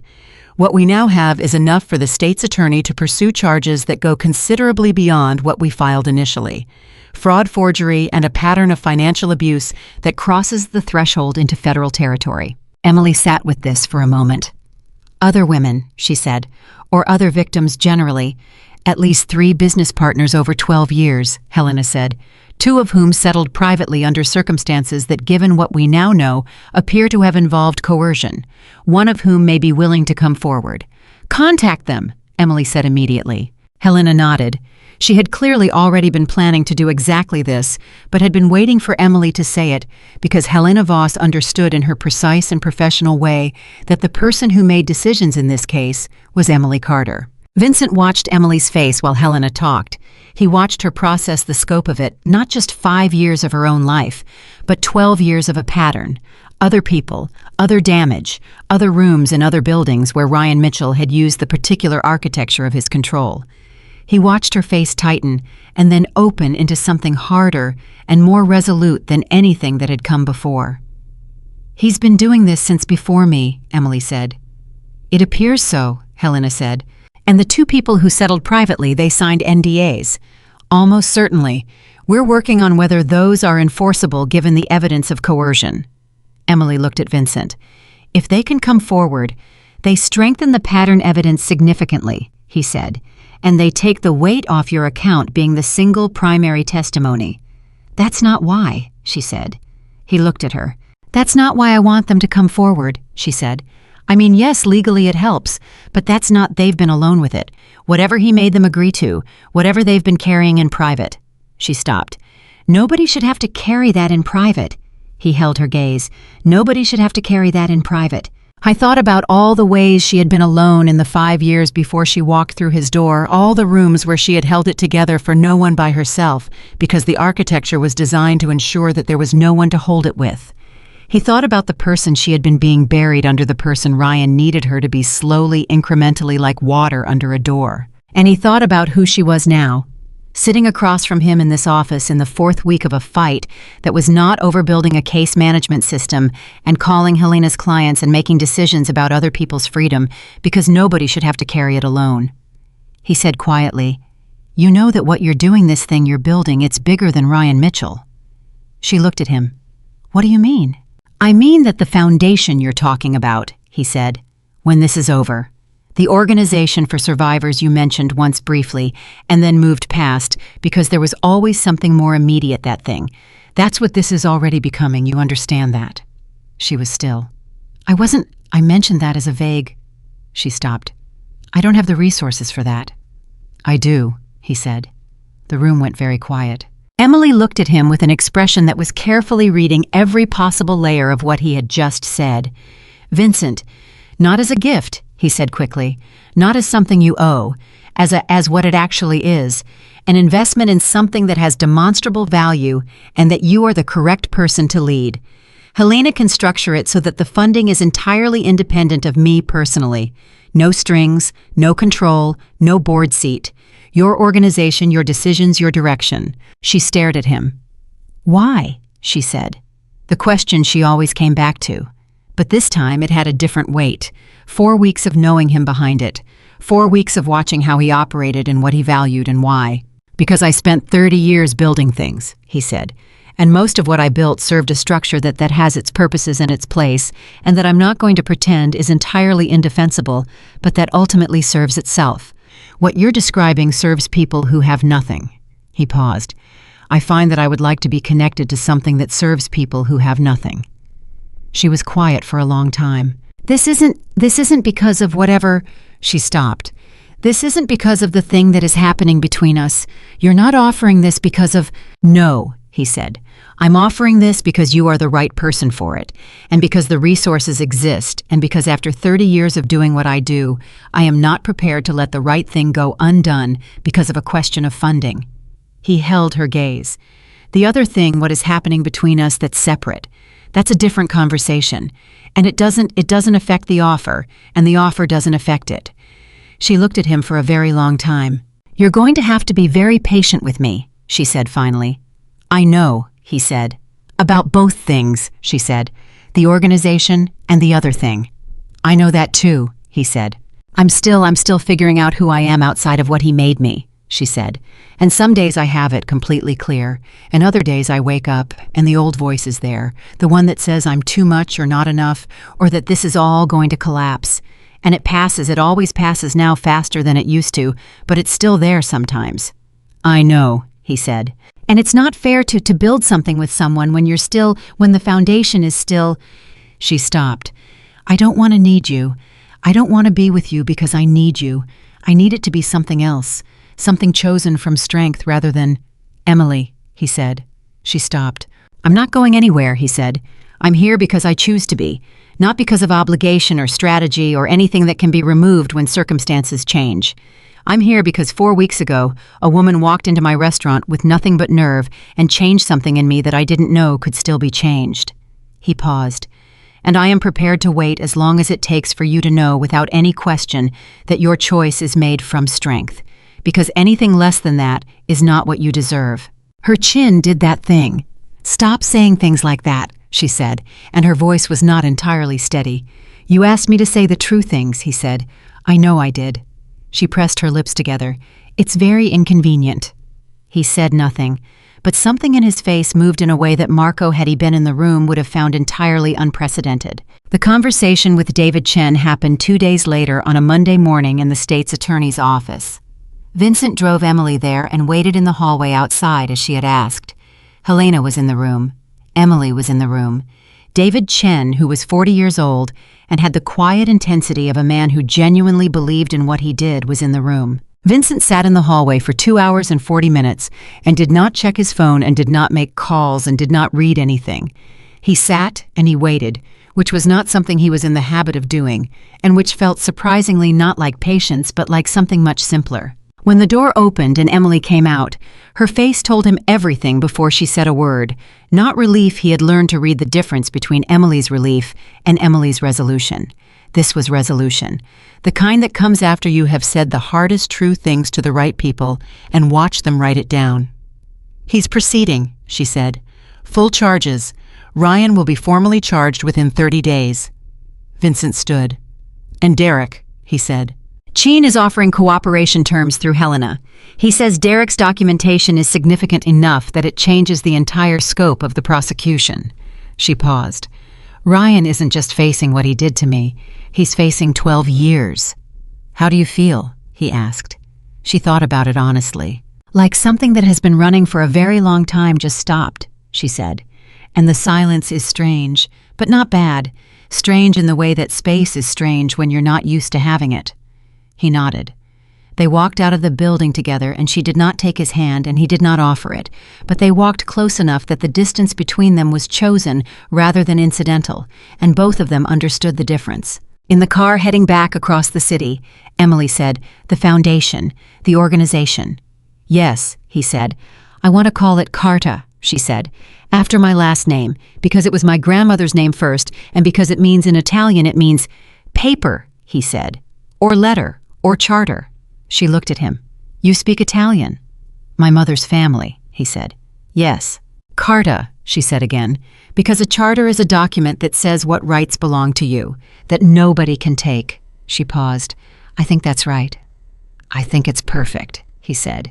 She looked out the window at Chicago moving past, and he looked at the side of her face, and the city was the same city it had always been, and the morning was clear, and the thing between them was unnamed, still but fully present and patient, and neither of them needed to rush it. "Vincent," she said. "Yes, thank you. For the hallway." He looked at her. "The hallway." "For sitting in the hallway for 2 hours and 40 minutes, she said. "For being there and not being in the room." She turned to look at him. "For understanding the difference." He held her gaze. "Always," he said. She turned back to the window. Marco in the front seat maintained his professional neutrality with the dedication of a man who deserved a significant raise, which Vincent was already mentally arranging. They were halfway back to the office when Emily's phone rang. She looked at the screen and her face changed, not with fear, but with something new, something he had not seen before, a particular softness. "It's my mother," she said. "Answer it," he said. She did. "Mom," she said. And her voice was different on that word than on almost any other, less composed, more open, younger than she usually sounded. He looked out his window and let her have the call in the private space it deserved, and he listened, without meaning to the sound of Emily Carter talking to her mother with a steadiness and warmth that told him everything he needed to know about what she was becoming and what she had always been underneath everything Ryan Mitchell had built on top of her. The call lasted 15 minutes. When it ended, Emily set the phone down and was quiet for a moment. "She wants to meet you," she said. He looked at her. "My mother. She said she needs to thank the man who helped her daughter." Emily paused. "I told her you'd say you didn't do anything, that I did it myself." "You did," he said. "She said to tell you that what she means is thank you for making space for her daughter to do it herself." Emily looked at him. "She's a very precise woman, my mother." "I can see where you get it," he said. Emily looked back out the window. "Sunday," she said. If that's something you'd be willing to—" "Sunday," he said. She was quiet for a moment, and then she said very quietly, almost to herself, "I didn't know it could feel like this, whatever this is." A pause. "I didn't know it was possible to be in the middle of the worst thing that ever happened to you and also feel I don't have the right word." "You don't need one yet," he said. She looked at him. "No," she agreed. "Not yet." The car moved through the city, and the morning held, and whatever was between them moved with it, unnamed, unhurried, and more real than anything Vincent Romano had allowed himself to feel in 30 years of choosing not to. Ryan Mitchell was formally charged on a Thursday. Helena called Emily at 8:47 in the morning to tell her in the level and precise voice that never varied regardless of what it was delivering, that the state's attorney's office had filed charges the previous evening and that the public announcement would go out within the hour. Financial fraud, forgery, a pattern of coercive control constituting criminal financial abuse, and added in the final week before filing, based on Derek Hale's expanded testimony, 2 counts of obstruction of justice related to the altered documents Ryan had submitted to the court. Emily was in Vincent's office when the call came. She was sitting in her chair, the one across his desk that had become hers in every practical sense over the preceding weeks, and she had her laptop open and her case management document pulled up, because she always had her case management document pulled up. And when Helena finished reading the charges, she said nothing for a long moment. Then she said, "Is he being arrested today?" "He will surrender to authorities by noon," Helena said. His attorney negotiated the terms. He will not be held pending arraignment given the non-violent nature of the charges, but he will be processed, photographed, and his bail conditions will include surrender of his passport. "He can't leave the country," Emily said. "He cannot leave the country," Helena confirmed. Another pause. "Okay," Emily said. "Okay," Helena said, and even Helena's precise voice carried a slight note of something when she said it. "Emily, this is you understand what this means." "It means it's real," Emily said quietly. "It's been real for months, but now it's official, legal, on record." She paused. "It means he can't rewrite it anymore." "No," Helena said. "He cannot." When the call ended, Emily set her phone face down on her knee and looked at the wall behind Vincent's desk for a moment. He watched her and did not speak. After a moment, she said, "I thought I'd want to celebrate." "And," he said. "I mostly just want it to be over," she said. "The whole thing, the legal process, the media, all of it. I want to be on the other side of it." She paused. Is that wrong that I don't feel triumphant. I feel like someone who has been carrying something very heavy for a very long time and has just been told they can put it down and their arms are still in the position of carrying it." "No," he said. "That's not wrong. That's exactly right." She looked at him. How much longer, she asked. Realistically. The criminal proceedings will take time, he said. Months, possibly a year before it goes to trial. But the trajectory is set. Helena has everything. David Chen has everything. Derek has everything. He paused. Ryan Mitchell is not going to be able to alter the trajectory of what happens next. He can slow it. He cannot stop it. She nodded slowly. Then I'm going to stop waiting for it to be over, she said, and start living in the middle of it. She looked at her laptop. Carta needs a board. I've been thinking about structure. I want 3 survivors on the board, minimum not consultants, actual board members with voting power. I want Helena involved in the legal advocacy component, and I want... She paused. I've been thinking about the art program. He looked at her. Art program. For residents, she said, women who come to the shelters, because she stopped, looked at her hands. Because I packed my canvases into boxes and put them in storage and never went back for them, and I think about that a lot, about what it costs when you stop being able to make things, when you lose the part of yourself that creates. She looked up. I want to get them back. Your canvases. Yes, and I want to make sure that every woman who comes through Carta's doors has access to that. To whatever form of making things is theirs. She paused. Does that sound? No, he said. It doesn't sound like anything except exactly right. She held his gaze for a moment. I need to call my mother, she said. I know, he said, and then I need coffee.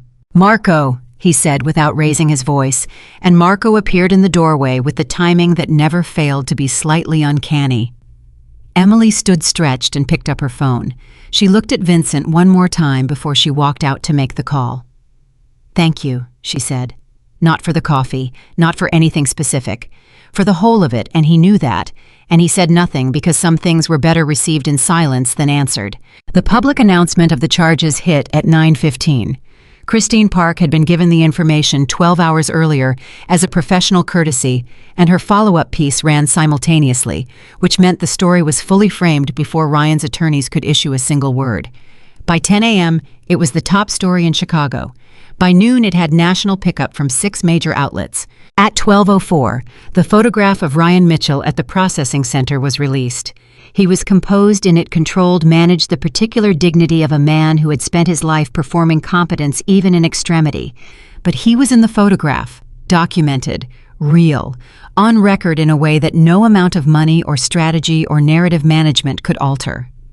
Marco showed Emily the photograph at 12:30. She looked at it for exactly 3 seconds. Good, she said. The same word, the same quality. And then she went back to the Carta structural document she was building, because Ryan Mitchell's photograph was not the thing she was building her life around. Vincent saw it and thought, there it is.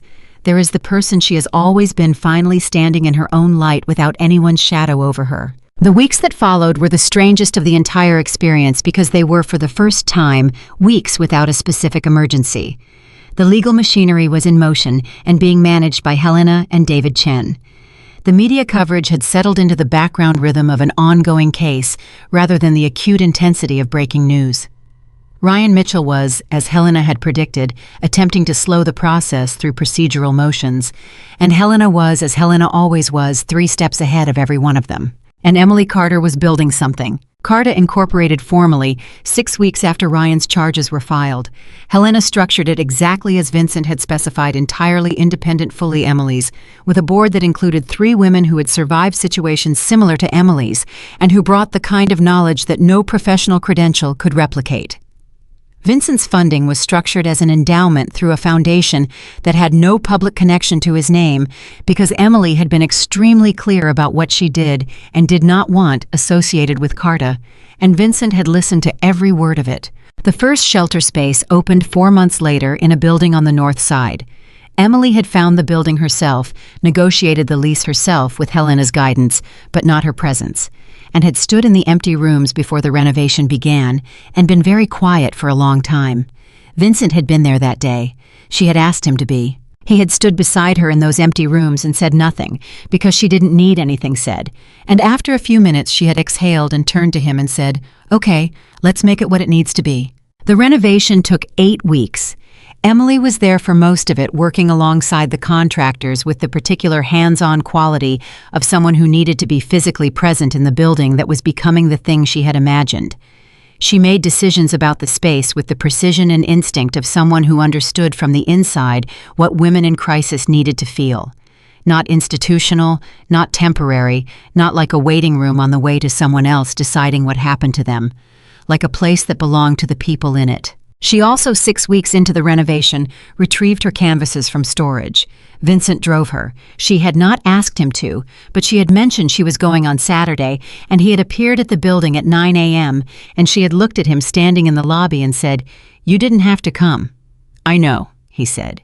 She had looked at him for a moment. "Okay," she said. "Come on then." The storage unit was on the south side, a 20-minute drive, and when she opened it and saw the boxes stacked against the back wall, 4 of them sealed with the particular careful tape of someone who had packed them intending to be temporary and had somehow ended up waiting 3 years. She stood at the entrance for a moment without moving. Then she walked in, and she opened the top box, and she pulled out the first canvas. He watched her face when she saw it. Whatever it held, he didn't ask. It wasn't his to ask, landed in her face with something that was old and real, and hers completely hers. And she held the canvas for a long moment, and then set it carefully against the wall, and opened the next box. In the car on the way back, the canvases loaded carefully in the back, she said, "I was good." "Yes," he said. "I forgot how good," as she said. It was not vanity. It was the specific wonder of someone recovering a part of themselves they had believed was lost. "You didn't forget," he said. "You just stopped looking at it." She was quiet for a moment. "Do you think it comes back, the part of you that makes things, after you've not done it for a long time?" "I think it never left," he said. "I think it was in the boxes waiting." She looked at him. "That's a very good answer," she said. "I have them occasionally," he said. She almost laughed. The almost had been getting closer to actual for several weeks, and he noticed every increment of it. The twist that none of them anticipated came on a Tuesday morning in the 5th month of the proceedings, and it came not from Ryan or his attorneys or the legal process, but from a woman named Sandra Okafor, who called the Carta offices directly and asked to speak with Emily Carter personally. Emily took the call in her office. Carta had offices, now a suite of rooms in a building 3 blocks from the shelter, and Emily's office had one of her recovered canvases on the wall, hung there the first day she moved in, and Sandra Okafor, who was 51 years old and had been silent for 9 years, told Emily that she had been one of Ryan Mitchell's earlier victims. Not romantic, business.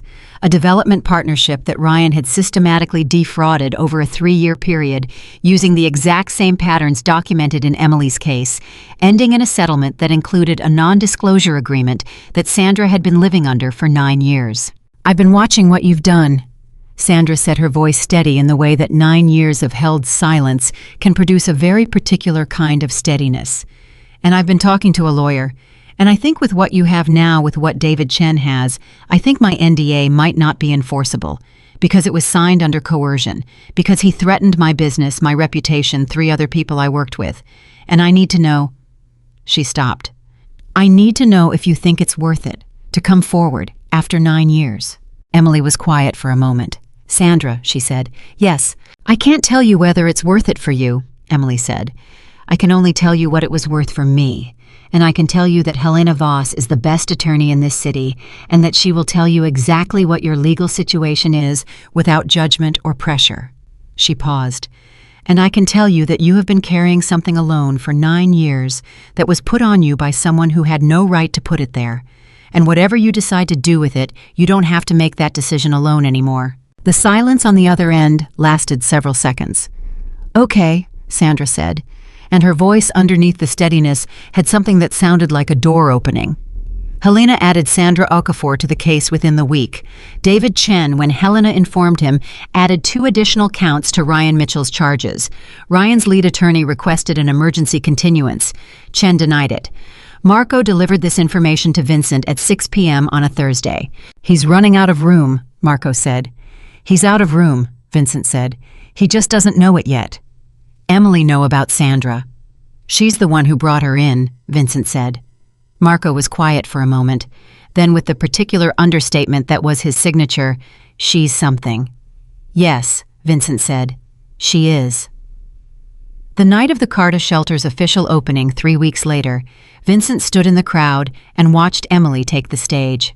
The room held 200 people, survivors, supporters, volunteers. Helena in the front row with an expression of contained pride. Christine Park near the back with a notebook. Marco near the door because Marco was always near the door. Sandra Okafor 3 rows from the front, sitting with a woman she had brought, who had not yet given her name to anyone, but whose presence was its own kind of statement.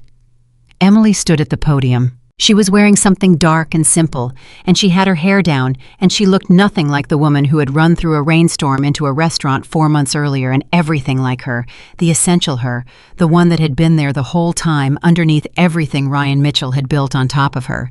She looked at the room.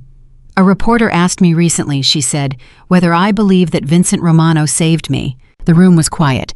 Vincent at the back went very still. "I've been thinking about how to answer that question," Emily said.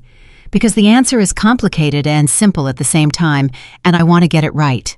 She paused. "Vincent Romano walked into a storm and gave me a door. And the door mattered. It mattered enormously. Because I was out of doors, and I was running out of time, and I needed somewhere to go that Ryan couldn't follow." She paused. "But Vincent didn't carry me through it. He stood at the entrance and waited while I walked through on my own. And that's the thing that people don't always understand about this kind of help. The best help doesn't take the weight. It makes space for you to discover that you are strong enough to carry it yourself." She looked out at the room. "Every woman in a shelter tonight in this city, and every other city, is carrying something that someone put on her without her consent. And what they need, what we needed, is not someone to take it away. It's someone to stand at the door and say you are strong enough. You were always strong enough. You just needed a room where you were allowed to find out." The room was very still. "Carta is that room," Emily said. "And I am standing here tonight because I found one when I needed one, and I am standing here tonight because I refuse to let what happened to me be only my story. It belongs to every woman who has heard the word unstable used as a weapon, who has had her money used as a leash, who has been told that nobody else would ever want her, who has packed her canvases into boxes and forgotten they were there." She stopped. "We are not what was done to us. We never were. We are what we choose to do next." She paused. "And I choose this." The room held for 1 second. Then it came apart in the very best way sound, rising from 200 people who had all been carrying something.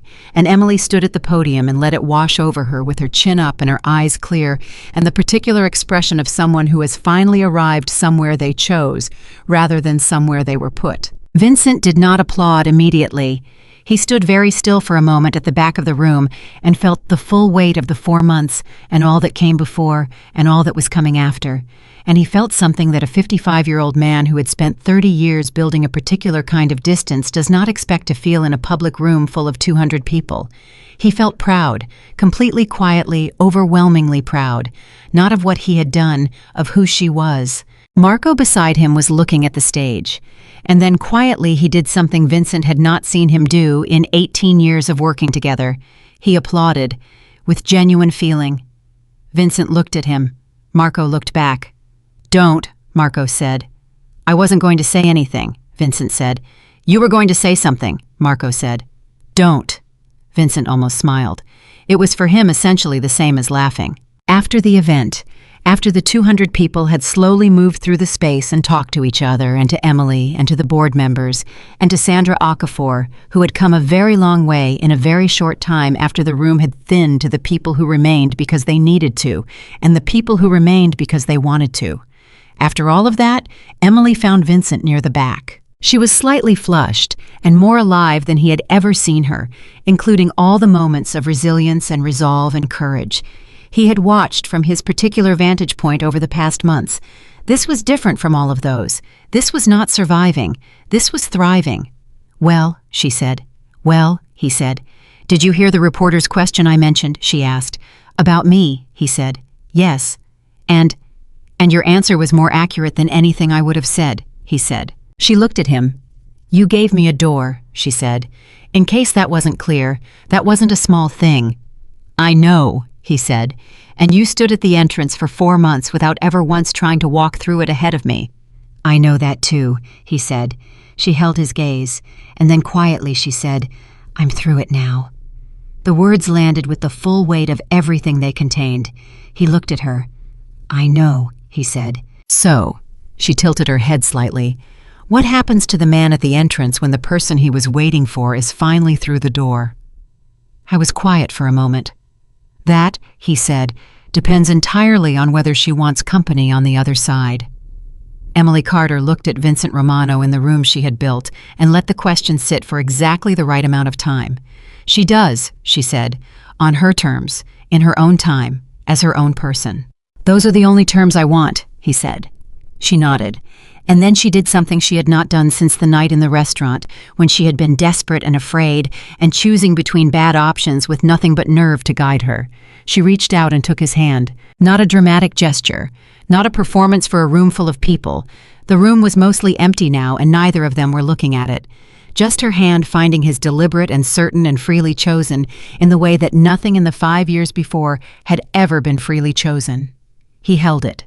Neither of them said anything for a moment, because some things are better received in silence than answered, and this was one of them.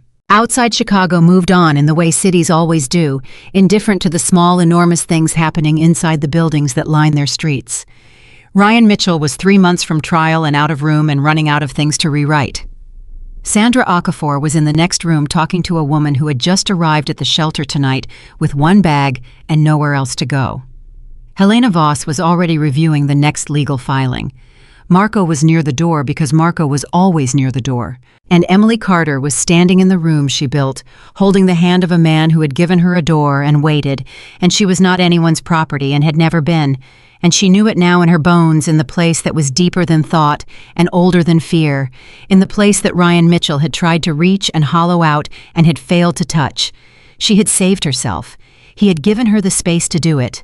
And the future hers entirely, hers chosen from strength rather than desperation, built from truth rather than survival, stretched ahead of her like something that had always been waiting, not for someone to give it to her, for her to claim it herself. And she had.